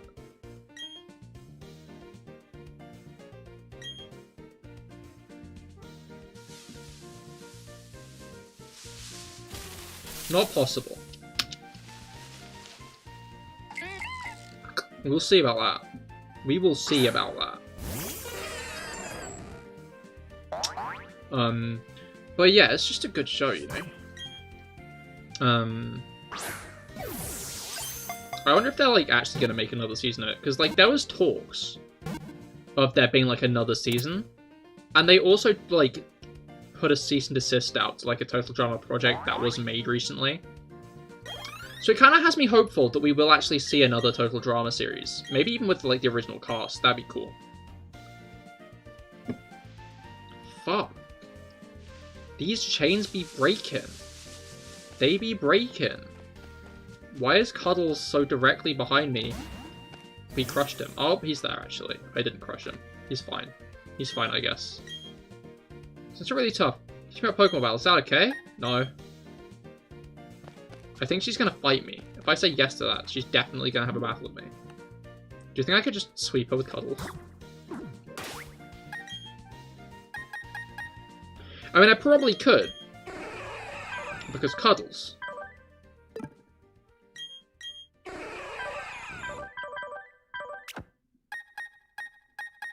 I feel like this wasn't the Cuddles moveset when I transferred it to this game. But by the same token, Pokemon have, like, isolated movesets now. Like, they have, like, a Sword and Shield moveset, a Legends Arceus moveset, and a BDSP moveset. Like, what's up with that? Well, I know exactly what's up with that. Like, not all the moves are in every game. Like, I'm pretty sure Return is back in BDSP, but it's not in Sword and Shield. Hidden Power as well. Which means, like, they've, got to do something about that, I guess. And what they've done about it is Pokemon have, like, limited movesets. If you transfer a Pokemon from Sword and Shield to BDSP, it'll have a different moveset. Or yeah, it'll have a completely different moveset. It'll be just, like, the last moves it could have learned. Which is whack to me. I wonder if Scarlet and Violet will continue in on that as well. I don't know, as I said before, it feels to me like part of the idea of home is that you'll be able to transfer Pokemon from, say, Scarlet and Violet back to Sword and Shield. But I guess that means that they'd be given an entirely new moveset as well. And I'm guessing on top of that, stuff like, so if you transfer an Alpha Pokemon out of Legends Arceus into another game, and then back into Legends Arceus, it will stay an Alpha in Legends Arceus. Like, it doesn't lose its Alpha. You don't like it, it's not that great. I think they should keep moves in. No, yeah, I'm completely on the same page. I think it's a bit weird that they've done it the way they have. And kind of annoying, too, because it means that you have to, like, consider the fact that they have different movesets in each game. Like, I don't know. I can kind of buy it for Legends Arceus. Like, kind of. Because moves in Legends Arceus work completely different from how they do in other games. But it's still not great. But yeah, I guess the, I'm using Dusk Balls instead of Repeat Balls right now, which really isn't great. It's fine, we'll probably have to break the chain. The chain will probably break in a bit anyway, so we won't actually have to worry about it all.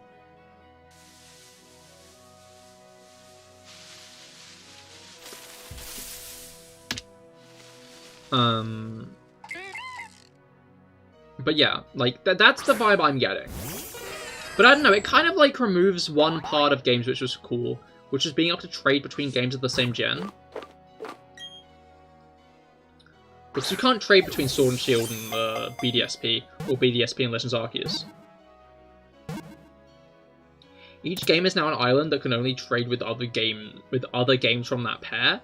Which means if, like, before it was like if you had, like, Diamond, but your friend had Heart Gold, you could still trade Pokemon across.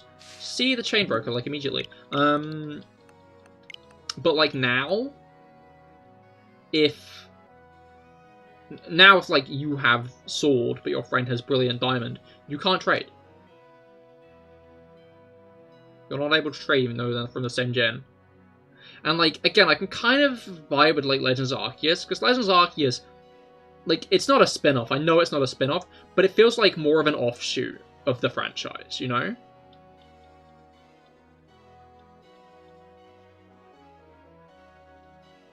But BDSP not being able to do it is a bit,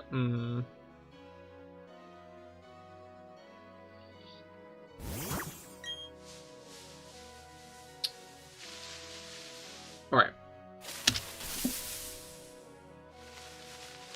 I fucking forgot that I wasn't guaranteed to get a Bidoof, so I just kind of incremented. Can I remember not to increment? I think that's the big question. That's the big money, big question, big money. Can I remember to not increment the counter?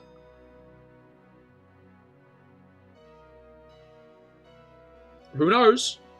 Not me. I don't know. There's like a solid 35% chance the next encounter I increment it before I've encountered it, and then it won't be a Bidoof, and then I'll be 2 encounters up instead of 1, and it will all just be like a bit of a shit show, bit of a mistake. Oh no, it was actually a Bidoof. I almost incremented it anyway, haha, but I didn't. I remember to not. My intelligence boggles even me sometimes. And I know what you mean. I hope they make Arceus not a one-off, though. No, exactly, yeah. I'd really like to see more games like it. I don't know. I'm not sure if I wouldn't mind if they did it like they do, like, a black and white remake that is faithful, and then also, like, a Legends Unova. Like a Legends game in Unova. But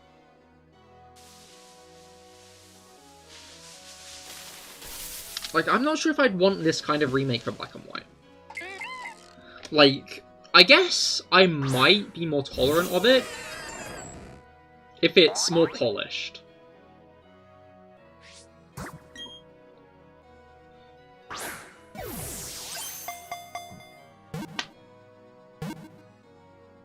Like, if it's a more polished game, then I'd be a lot more, like, okay with this kind of remake for Black and White. But I feel like we aren't going to get another remake similar to this because no one liked it. As said before, BDSP won an award recently, and, like, in Japan. I don't think I specified that. BDSP won an award in Japan recently. And all the the comments were just very, very negative about it. Which shows that it is, like, viewed in Japan the exact same way it's viewed over here.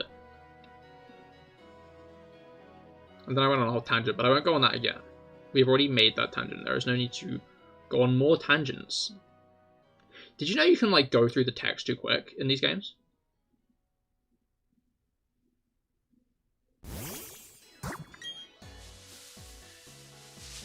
I guess I don't really get to show an example of it at the moment, but it's a thing. I incremented before I needed to again! No!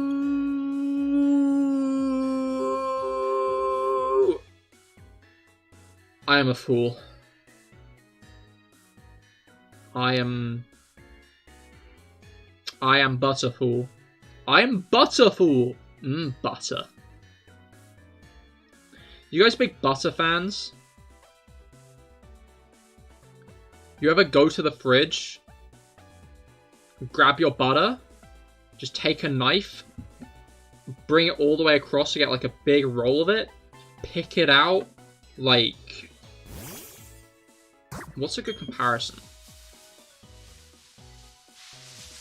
Cinnamon stick? Pick it out like a stick of cinnamon and just eat it. I did it again! I'm Butterfool.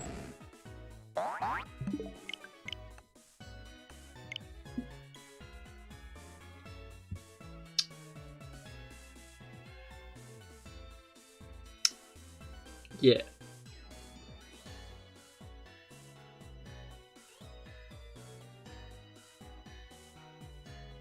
Okay.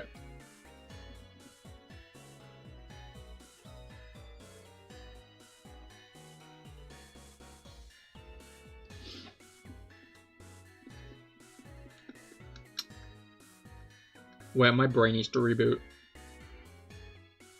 Okay, Cat has settled on bed. She is no longer running around like someone just fed her 3 sticks of, I don't know, of butter. It all loops around. It all comes together. What doesn't come together is this Starly. Why is it here? Go away, Starly. You were not the star of this show. Eh? Eh? Eh? Ha, nice one. Thank you. Thank you. It was a nice one. Okay.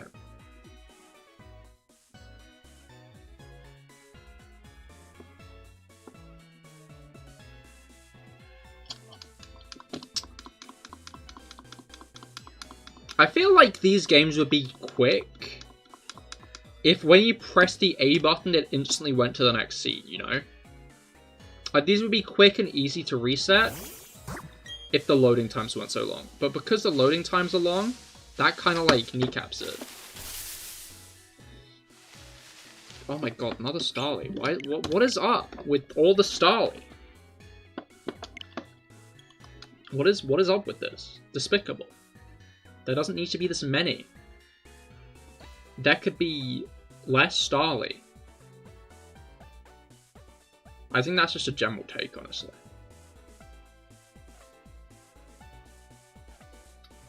You guys seen that video of a seagull eating a rat? I have. It was kind of horrifying. It's kind of... Seagulls... They have that very impressive ability to, just go throat things. No, you don't want to see that either. Why not? Why not? I think it's a religious experience. Not necessarily like a good religious experience, but all the same.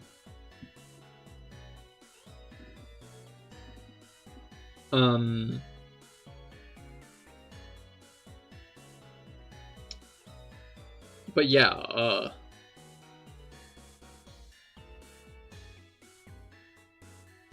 fuck. When you yawn, am I right or am I right? Seagulls are just good at, like, swallowing things whole. Like, there's this one series, like, this one, like, thing that I'm not watching it deliberately, but, like, sometimes it pops up on my feed and I'm not, like, against watching it because it's interesting. And it's a guy who's, like, befriended a seagull. And, like, sometimes the seagull just lands on his roof. I think it's probably like a daily event at this point. The seagull lands on his roof, and he opens the window, and it like I incremented before I needed to again. It just like arrives on his like roof. He opens the window for it, and he's got like a little perch for it to come in and stand on, and then he like feeds it fish.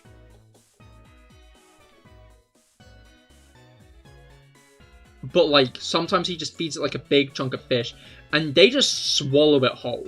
They don't even try to, like, rip it up. It's quite the sight.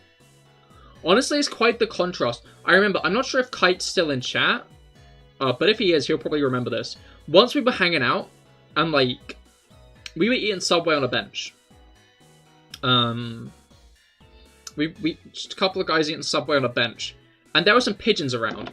And we were, like, watching the pigeons, and, like, there were some M&Ms around as well. Someone had dropped some M&Ms somewhere, and they were just kind of scattered intermittently, like, across the ground as we were eating these Subway.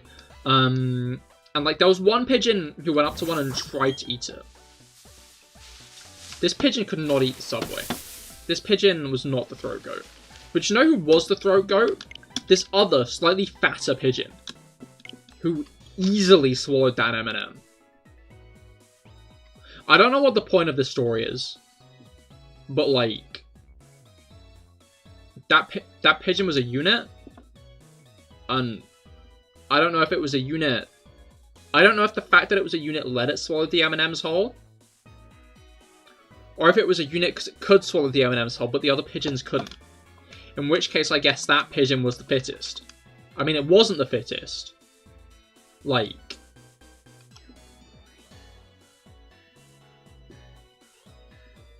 it wasn't fit in the sense, it wasn't, like, healthy. I mean, maybe. But it was eating a lot. This pigeon was good at eating stuff, which is, like, a good trait to have in the wild. But you never know when your next meal is going to be when you're in the wild. How do you evaluate pigeon health? Well, I'm not evaluating its health. because it was rather chubby, which might have made it a bit harder to fly, you know? But, like, in the sense that it can eat M&Ms, then it's got the evolutionary advantage. Because it can eat M&Ms. I just clogged into my argument. And I'm now a lot less convinced by it. You see, chat, this pigeon is clearly better than all the other pigeons because of its ability to eat M&Ms in one bite. And that is clearly an evolutionary advantage because the other pigeons couldn't eat the M&M in one bite. Trust me. Yo, crit capture.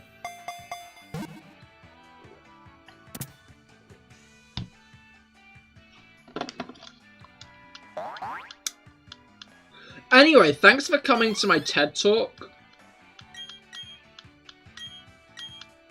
Right, never underestimate fat pigeons. That's what I'm saying. Okay, this one's about 3 away.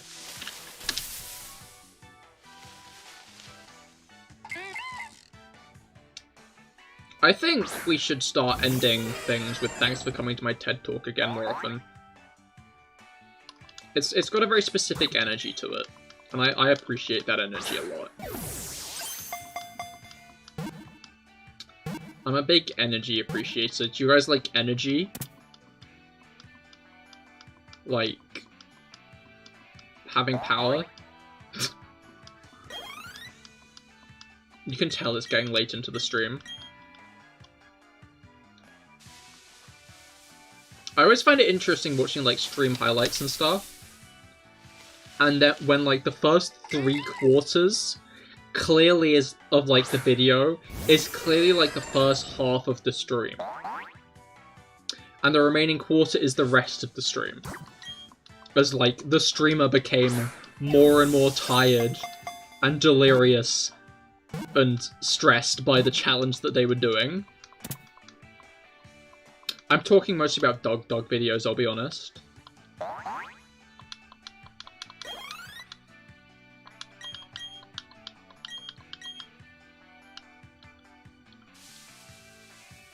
But yeah, I'm thinking about commissioning a video editor, a very good one in fact, if they're still up for it, to edit some of my like series. But the issue is I'm no longer sure if I should do it with like a series I've already done, or if I should do it with a series I'm gonna do after Project Mint releases.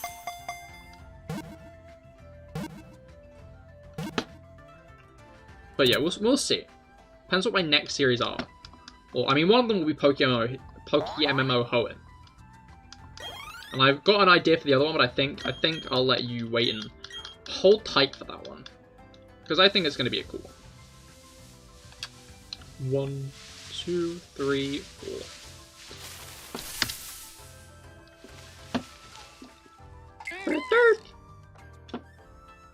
I like the feature of, like, audio level managing in these games. And Sword and Shield as well. Yo, a second crit capture. Oh, nice. That's a toughie. I'd say backdating should be fine, right? I mean, yeah, but I'd rather keep it, like, consistent. Like, I want after the re-debut to, like, not alienate people who have newly come to the channel. Maybe I'm, like, overestimating how many people will come to the channel, but, I mean, I probably am if I expect any large number to, but I don't expect a large number to. That aside, I kind of, like, would rather keep it consistent with the new brand, I feel like.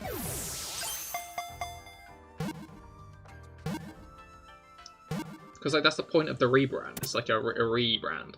And it's not like I don't... It's not like I dislike this brand thing. But it's like I'd rather the consistency after it's happened. And, like, right now, I guess my choice should be the, XY Hardcore. I want to be clear. If you take up the shiny, I'll never talk to you again. I can't believe that can happen. What's up with that?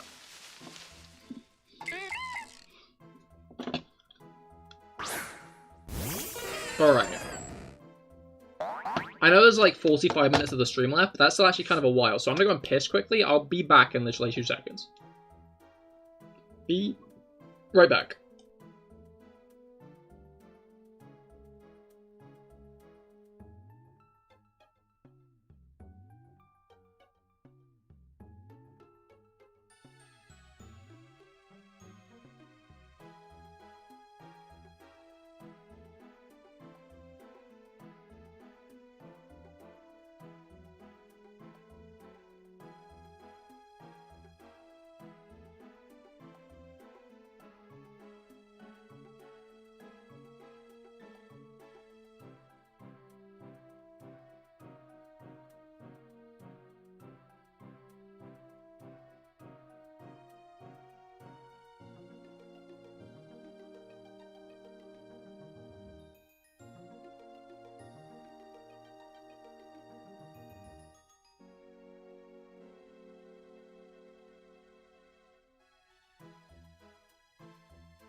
So, like, basically the foil's gone. From the... What's it called? Like, I can't find it. I'm not gonna say gone. I'm gonna say I can't find it. Which makes me vaguely concerned that the cat has eaten it. But I have nothing to, like, back up the idea that she has. Because, like, now she's just vibing on the bed, and that's, like, an act she normally does. The foil. As in, like, when I unwrapped the polo from earlier, and then I tried to put the foil of the polo into the bin. Like, I tried to put the wrapper into the bin, and I missed. And then there's, like, the foil underneath for the polo packet, and I tried to put that in, and I missed. And like now the foil's gone that Missy was playing with, and she is a cat. But like there's a number of things that could have happened instead. Like she knocked it under the bed, and it's now under the bed somewhere. Like I feel like she's not dumb enough to eat foil, right?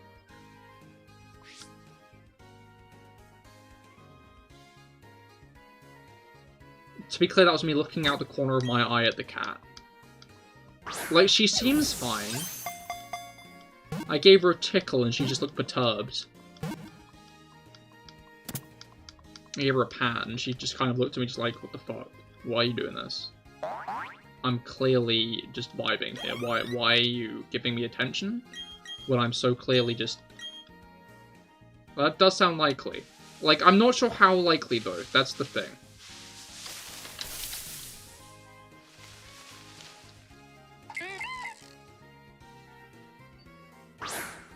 She knows you're investigating. Like, I feel like if she knew I was investigating and thought she was in trouble, she'd be acting very differently from how she is. But by the same token, I don't think she'd think she's done anything wrong. I don't think she's that kind of cat to, like, eat foil and then assume immediately that this is a problem. But by the same token, I'm not sure she's a stupid enough cat to eat foil. Although she does eat grass. Is, like, that kind of foil poisonous to animals?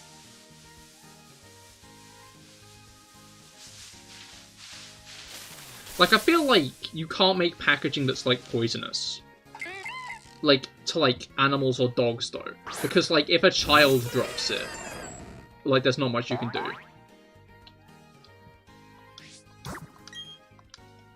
Because children eat polos, right? I don't know, I feel like polo is, like, a... Like, it's almost made in, like, that way that a child might be like, yeah, that's cool, I like that. You know?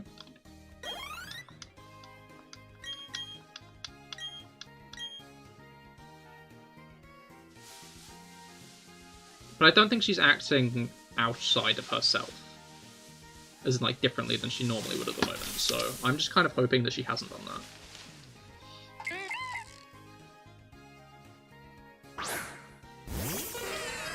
But I will look into it more after stream.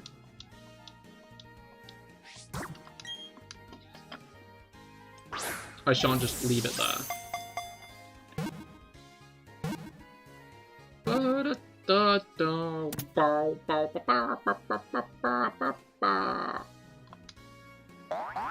Okay. Next thing's next.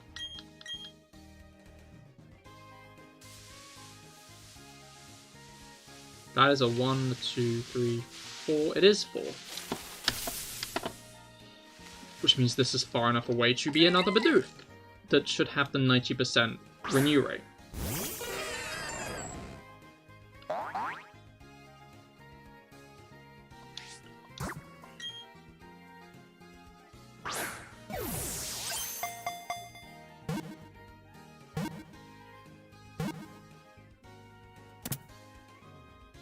Sorry, I'm just vibing. It's a good song. As Rob said, Black and White have a great soundtrack.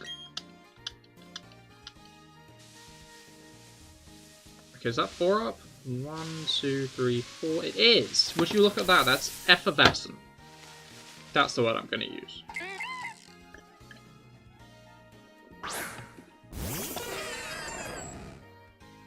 Okay, we're on 43, and I'm pretty sure this chain started on 29. Which means that we're like 14 into the chain. But I'm also acknowledging the chain, which probably makes its breaking chance close to 50% rather than 90. Accounting for Sod's Law, of course. But it might be an idea to account for Cole's Law as well.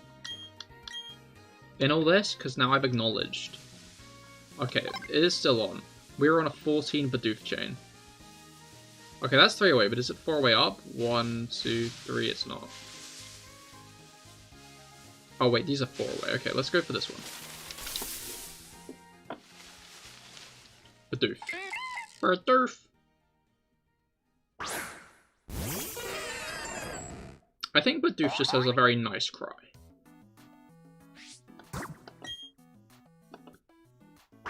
I think the next series of the anime should focus on a new character, but his Pokemon is Bidoof. That's his partner, it's just Bidoof.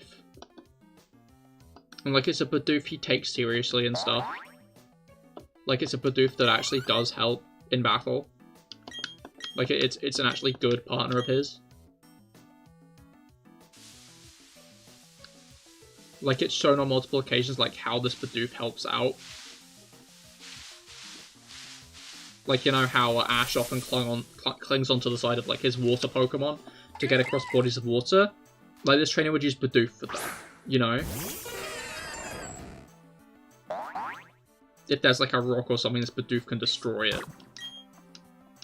Kinda like the short they released of Bidoof. That was a good short. Like the one where a trainer catches a Bidoof. And it's just about, like, that Bidoof and the trainer's relationship. I think that's a very cute short. I like that a lot. You guys have seen that, right?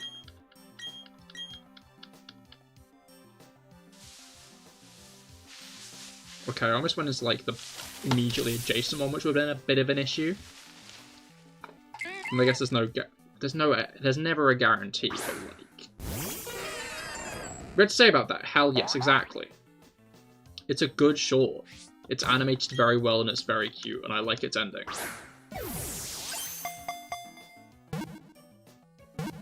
I would love to see more shorts like it. I like how the Pokemon Company, like, leaned in to the Bidoof love. And, like, the general Bidoof use, like, around this time. Like, they released the, Bidoof roll. Okay, we're at a 17 chain. I'm gonna start...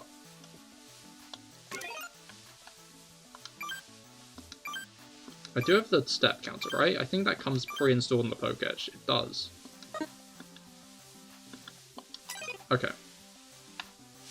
So we need to go 50 steps, and then we can refresh. And this is now the best way to do it. Because this means that I can just have this on screen to, like, know when I hit 50. Which is actively so intelligent and smart.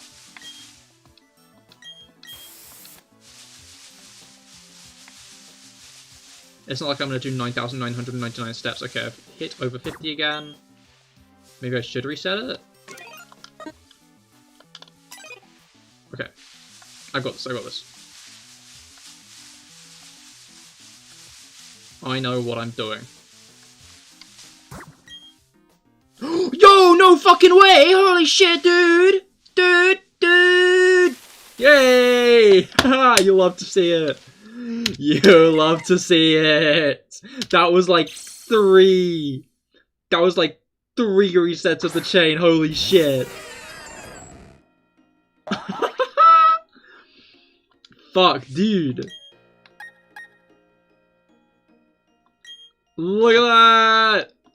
Yo. Shiny Bidoof. You love to see it. Okay. Now, naturally, there's only one kind of ball we can catch this guy in. And that is a luxury ball, because Bidoof deserves a life of luxury. Crit capture? You love to see it. You, not me, I hate to see it. You love to see it. I think we know what to call it too. Do we do?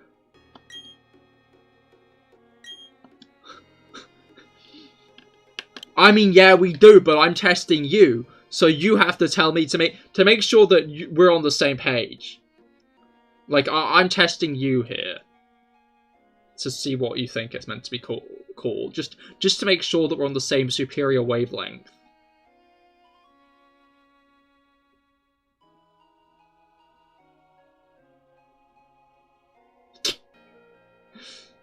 Footloose. Oh, fuck, that's so true.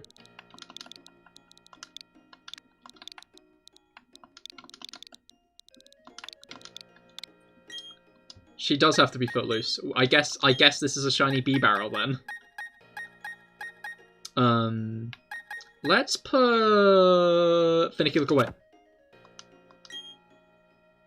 I guess we'll continue this. Then.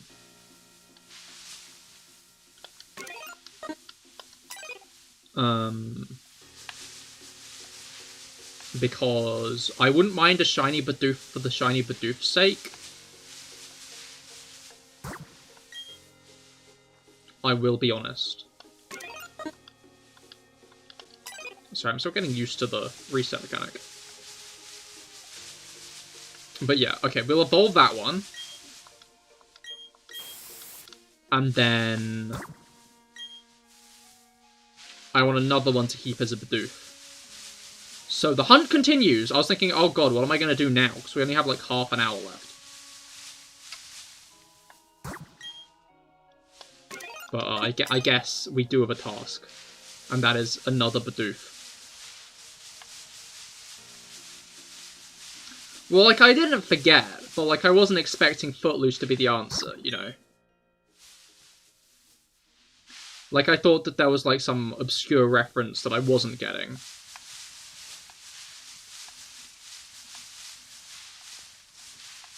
Okay, so I think it's like 106 we need to get to.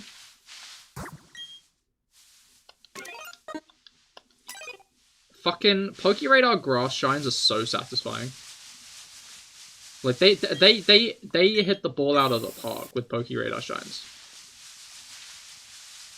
Is the next music going to start soon, or has the music stopped?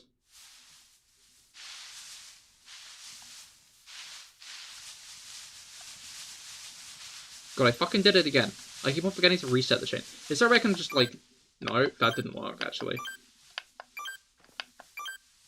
wait.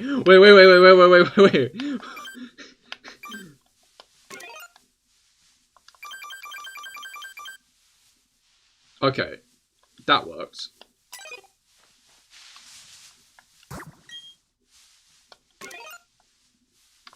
But...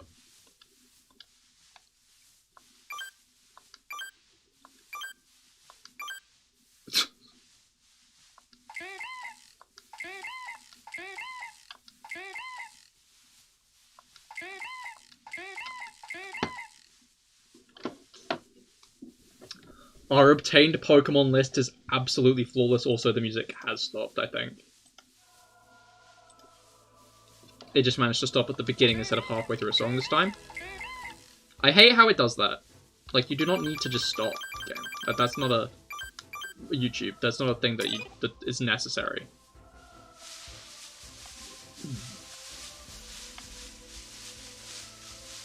The true god, exactly. But yeah, honestly, I just expected it to be some, like, other reference that I wasn't getting. Which is why I did not immediately go for Footloose.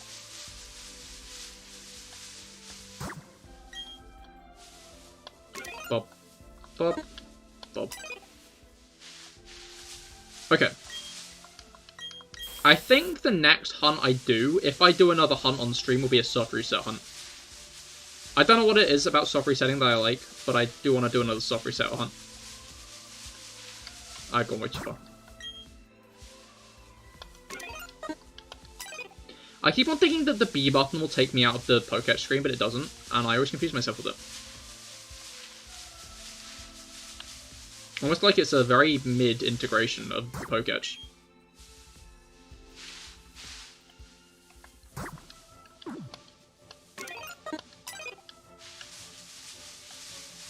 Like, on the bright side of black and white in this kind of style, like, there's nothing really on the touch screen. Like, black and white don't really use the touch screen that much. I forgot to reset the fucking thing again, the counter.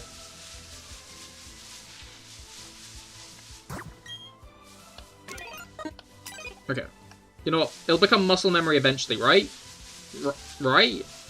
Right? Right, chat? Right? I'm sure it will. Oh, you were right next to me. Why are you right next to me? But yeah, on the bright side, like, black and white doesn't really use the touchscreen much, so it would mesh much better into, like, a game like this. But I stand by the fact that if there's a black and white remake, I don't want it to be a remake. I want it to be a remaster. I want them to remaster the shit out of those games in, like, a very similar style to how they're currently, like, done.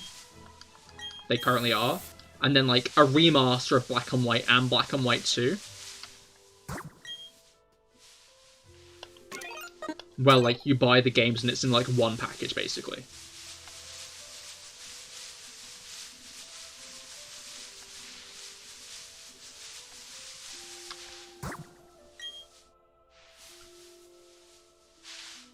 I think that would be a very cool way for them to do it. I doubt they will, because they probably... Like, no, that's honestly my fear. Because Black and White 2 are the best Pokemon games, yeah? Well, no. Okay, my favourites are Ultra Sun and Ultra Moon. But I can understand why Black and White 2 would be much more widely considered as, like, good games. I don't get why people say Heart Gold, Soul Silver, because Heart Gold, Soul Silver just has a very mid-level curve, I think. Heart Gold, Soul Silver has its advantages, but I don't think it's the best. Like, Black and White 2, I think hell yeah at. Lucky, hello, welcome to the stream. How goes it? I hope your weekend's gotten off to a great start. We just got a shiny Bidoof. But, I want 2, because I'm greedy.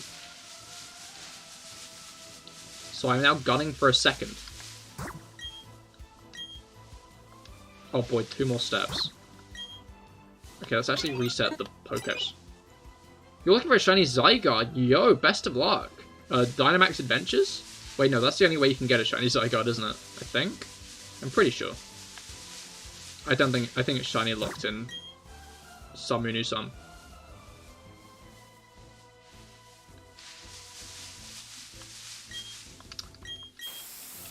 Because, of course, as everybody knows, Zygarde is definitely a Sun and Moon legendary. Oh no, I didn't reset the thing, okay. My bad.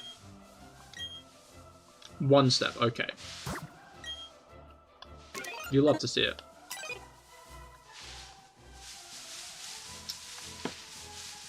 Oh, I've not been incrementing. I'm wanted to increment every thing.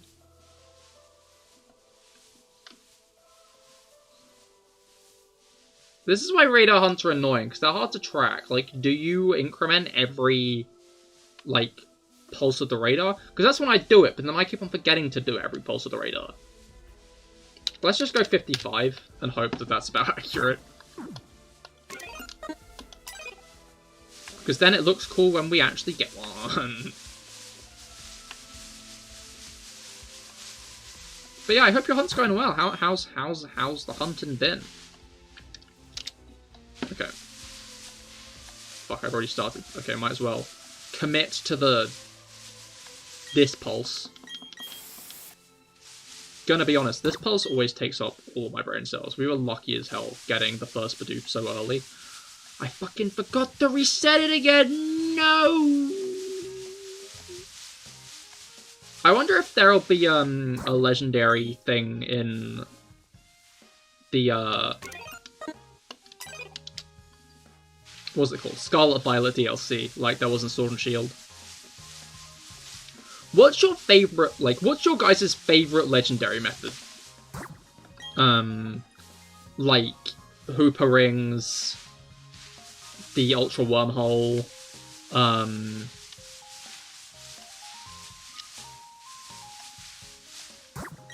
Dynamax Adventures. Like, what's your guys' favorite method of the bunch? I don't know, I'd say either Auras, because it means the legendaries are in actual, different places. Because it makes it more of an actual hunt. Or Usums, because, if they all have to be in one place, if they're going to stop actually making them be in different places, I'd rather it be Usam, because, then it makes it more of a mini-game to get it. I don't know, it seems weird for all of the legendaries to just be in a cave, is my issue. Why are they all in a cave? You know, the Hooper Rings. Just them being shot out was funny. That's true.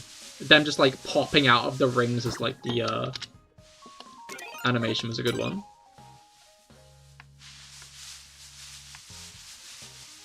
But, and it meant, it was an actual, hunt for it as well. Which I much prefer to, Dynamax Adventures, because it's just like, yeah, they are all in this cave here. Also, now the Ultra Beasts are there.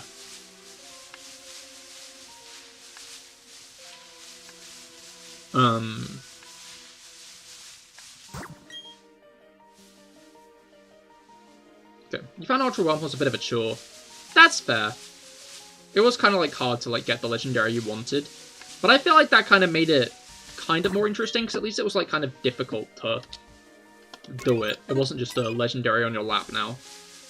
But I feel like actively going out of your way to hunt for it is probably the best thing about it all.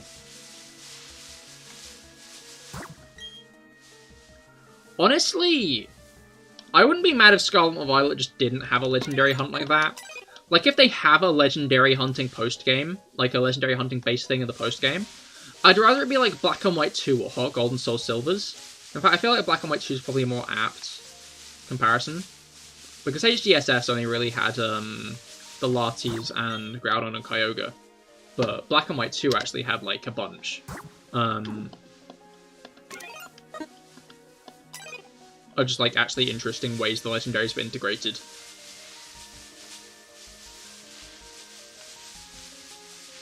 Legends Arceus, I guess, also kind of fits into that.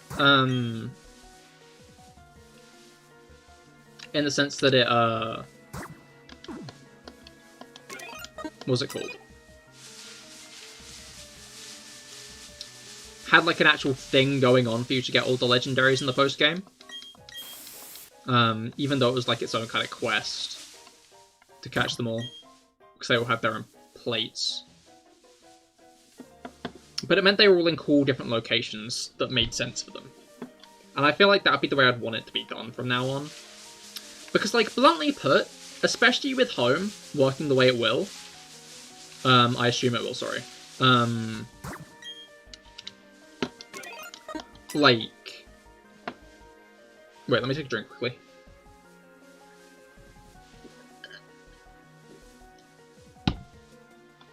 You can now get every single legendary in one game, basically. And if Home works the way I think it will, which is acts as like a bridge between every Pokemon game from now until like the end of the franchise. Maybe it won't work that way, because Bank also kind of seems to imply that. But I think Home will be backwards compatible. I really think Home is going to be backwards compatible. Which means there would only really need to be like one game per system in which you can get every legendary.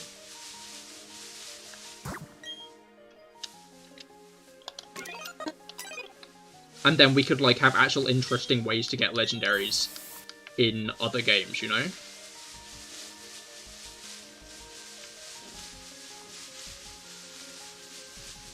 Like how Black and White 2 ran it. I didn't include Black and White 2 in the list because I feel like it doesn't quite encapsulate the same ideals that, say, the Hooper Rings do. Because the Hooper Rings are clearly, like, Hooper Rings and Ultra Wormholes are clearly there to let the player get every single legendary that they couldn't in, like, that gen otherwise. You know? Yeah, I've been hoarding, like, my collection of legendaries in Alpha Sapphire. I should transfer them all up, I guess.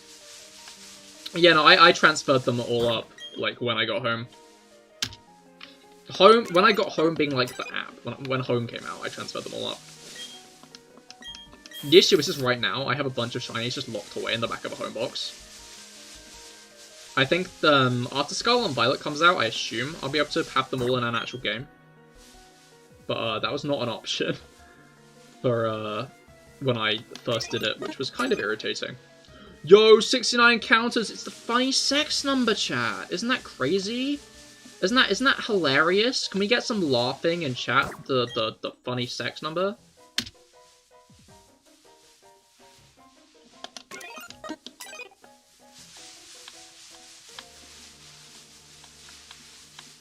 Yeah, I think it's the same here. Like, yeah, that's like my one grievance with the Dex card, is now like, I can't have every single one of my Pokemon in like the same Switch game. I say one grievance, I don't know. My opinion on the Dex card is more of like an I don't really care about it, but like I see why people do.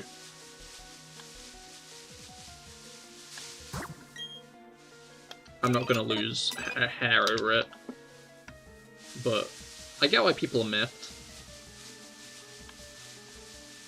Miffed is an understatement.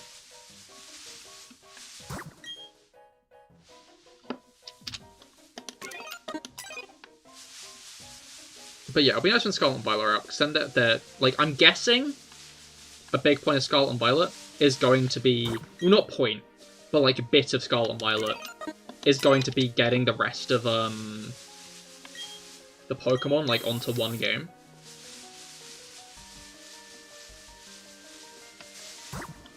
Not onto one game, sorry. Into a game on the Switch.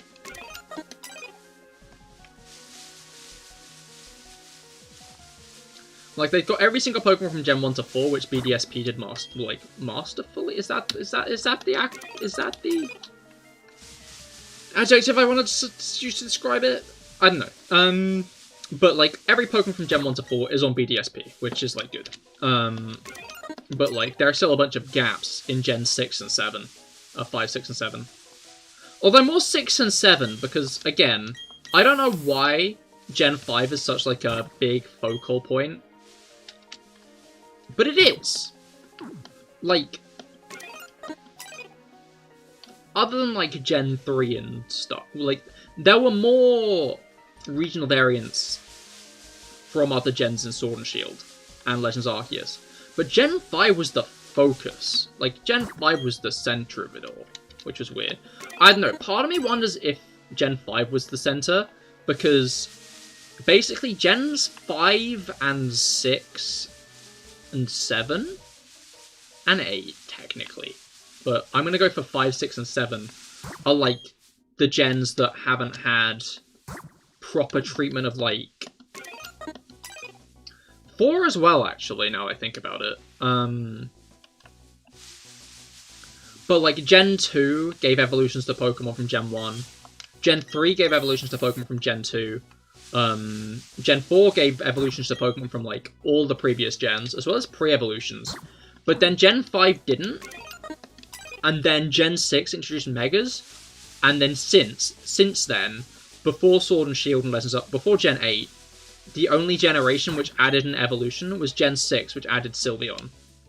Am I, like, fucked? Am I immediately gonna get an encounter? No, okay.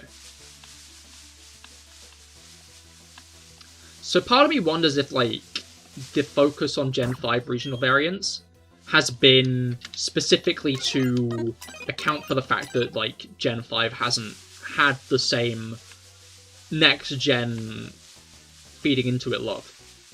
You'd never considered that. Yeah, no, it hit me a bit after, like, I was like, why is it like this?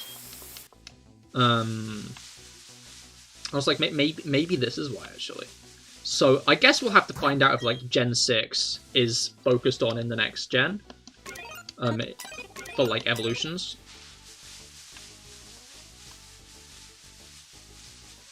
Although, technically, okay, I don't know if this is actually a pattern, but, like, it's a pattern that's kind of forming.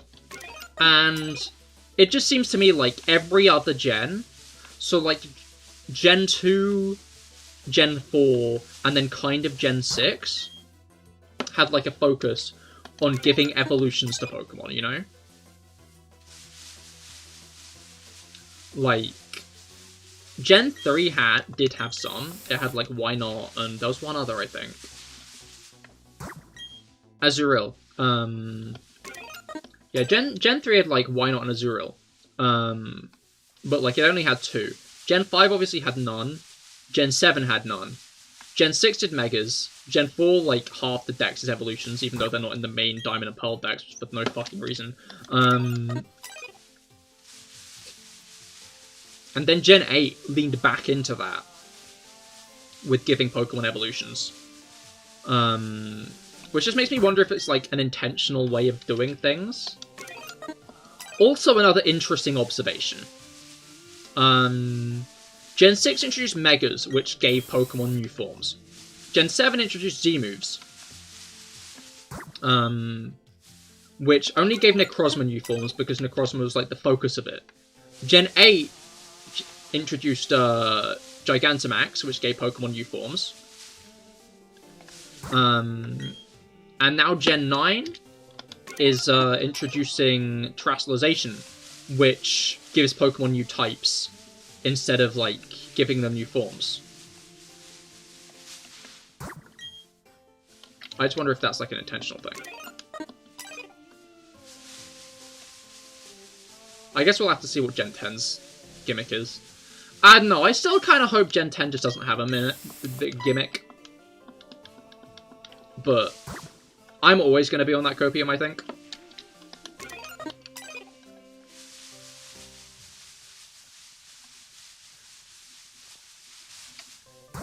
But we'll have to see how terrestrialization goes. Because maybe I'll be like, I hope Gen 10 has terrestrialization even though it won't. And then I'll be on even more copium. I feel like it's more likely that they get rid of gimmicks entirely than they bring a gimmick back. Except maybe Megas. No, Megas will come back. In fact, no, all the gimmicks will come back eventually. But I think Megas will be the first to come back in XY remakes.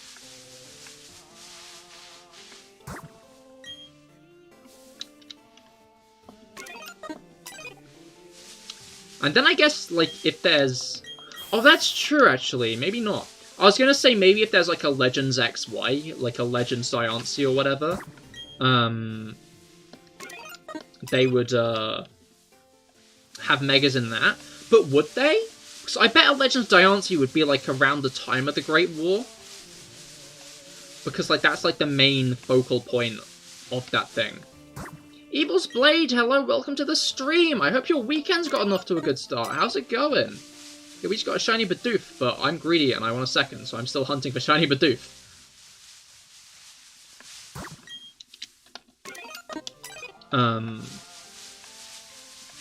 We got the Bidoof pretty quickly, though. So, that's another reason I'm more willing to continue. Right, next one. But yeah, we're discussing mechanics at the moment. It'd be interesting to have a King AZ. No, exactly. Oh, cool, you still gotta finish the game. That's fair. Cynthia is a nasty boss fight. Although, which part of the game you want at the moment? But yeah, no, I'm already into shiny hunting. Honestly, Radar's, like, a good method.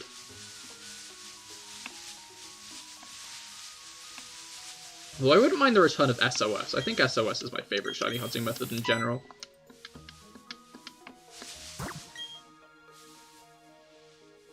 But yeah, King AZ would be cool. I don't see when else they'd set the game, like, in general. But, like, if there was enough infrastructure for a war to go on, then there must be, like, towns and cities and shit, you know?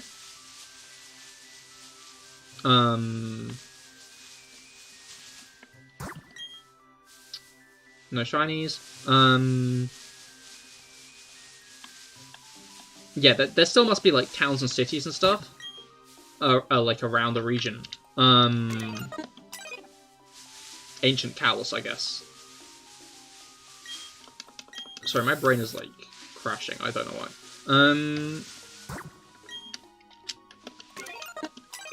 But yeah,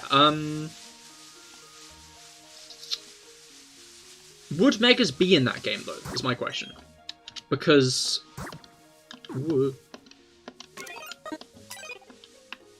Because what's it called? Yeah, no, my brain is not on a functional wavelength today, what the fuck? Where's the fourth patch? Oh, it's just there's, like, two right next to each other.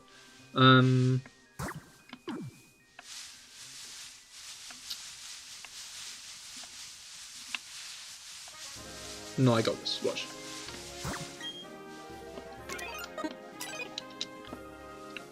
Like, Mega Evolution, it has two origins, technically. One of them is from the meteorite that hits Utopolis, and one of them is the Great War. I always feel like these events took place at a similar time as well. Maybe it's like a combination of them that, like, made this happen. Made Megas happen. But, like, the Great War is, like, canonically one of the regions that it happened. So, if there was a Legends... If there was a Legends, like, Diancie, or... What are the other... Hooper? Hooper feels more linked to Hoenn, though. If there was, like, a Legends Diancie or a Legends Hooper and stuff, would that be...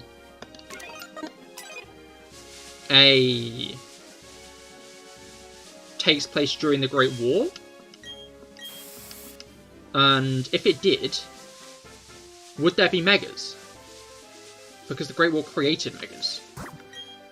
Maybe, like, the firing of the ultimate weapon would be, like, a midpoint in the story. And then after that, you get access to Mega Evolution. Oh, that'd be cool, actually.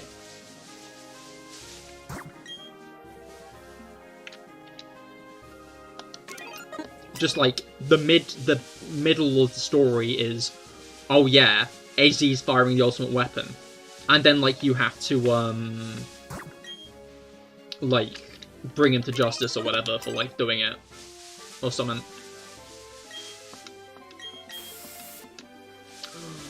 Oh, shit. Okay, no, hear me out. Yeah, I wonder if they could have roaming megas. Oh, that would be cool, and that's how you get, like, the Mega Evolution, the Mega Stones. Is, like, roaming Mega Alphas. You cannot catch them, or maybe you can, and they, like, un-Mega Evolve when you do. But, like, they're, like, Berserk Berserk Megas.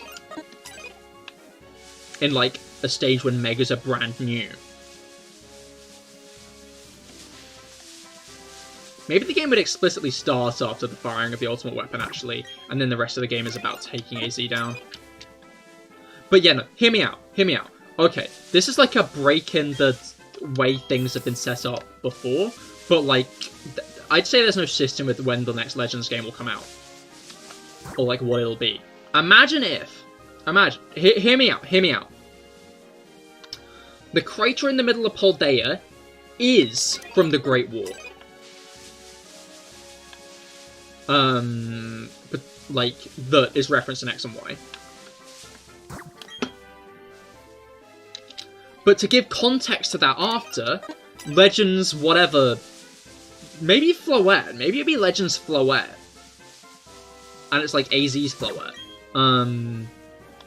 But yeah, after that, Legends Floette comes out to give you more context to the Great War. And maybe XY remastered or something.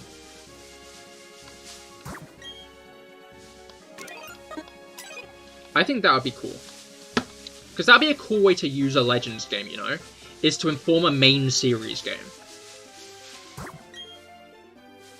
And, like, actually inform it. I don't know. Because Legends Arceus doesn't really say much new.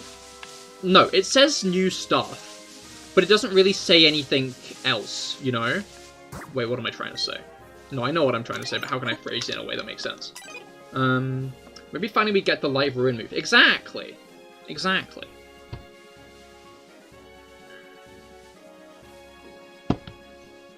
But, okay. Here's the point. Legends Arceus just kind of jumped a new plotline on us. And Arceus was kind of in the background for the whole thing. But we never really learned anything about Arceus, nor did we, like, get much more information on, like, these Pokemon deities. They still stayed as deities. Like, the main thing we got context for was some of, like, the... Well, A, Ancestry. We got, like, a bunch of Ancestors. And B, we got... What's it called? Okay, I'm gonna get to 120 encounters, and then we'll call it quits. I don't know, we kind of did get a bunch of lore. I just feel like, as much as I like the games, I'm not sure we got as much lore as I expected going into it, especially with Arceus specifically. In fact, no, I think it was more that Arceus wasn't really the main focus of the story. I think that was what bugged me. Because it wasn't. Like, it was Legends Arceus, but it was just because you catch Arceus at the game and he's, like, looking over your shoulder the whole time. But the main story's plot is about Dialga, Palkia, and then Giratina. Okay, yeah, we are at 120, and we've got nothing. So I think for now, I'm going to call it quits there. Because we are just about at past. It is a shame we didn't get the second shiny Bidoof. I'm not sure if we will look for another shiny Bidoof next stream. I just kind of did this because I didn't want to do like a half-an-hour hunt. Sure, I would like to hear more about his Thousand Hands business. Exactly. Like, we never really heard about that. Like, we got confirmation of one thing. And that's that a 10-year-old didn't catch Arceus. that was like... Arceus, as we know it, isn't wholly Arceus. Arceus is a part of Arceus. Which I kind of like, because I feel like it would have been a bit dumb if they were like, yeah, this is the true form of God. I like that better as if, like, it's a comprehensible form of God that we're given. And that's why a 10-year-old can catch it, because in part, Arceus wants to be caught to, like, see the world. That is also why there can be a shiny Arceus. I guess? Maybe? I'm not sure how much that bit makes sense.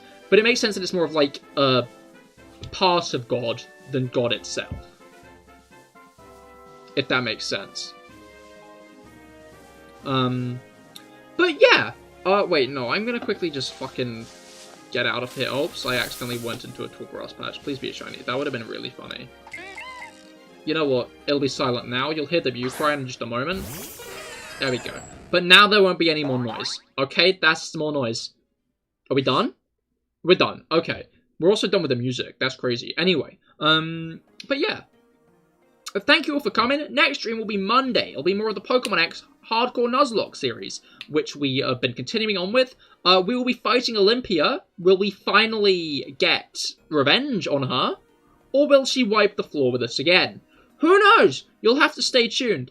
It'd be funny if we did, though, because I've been planning out the fight with Lysandre a lot.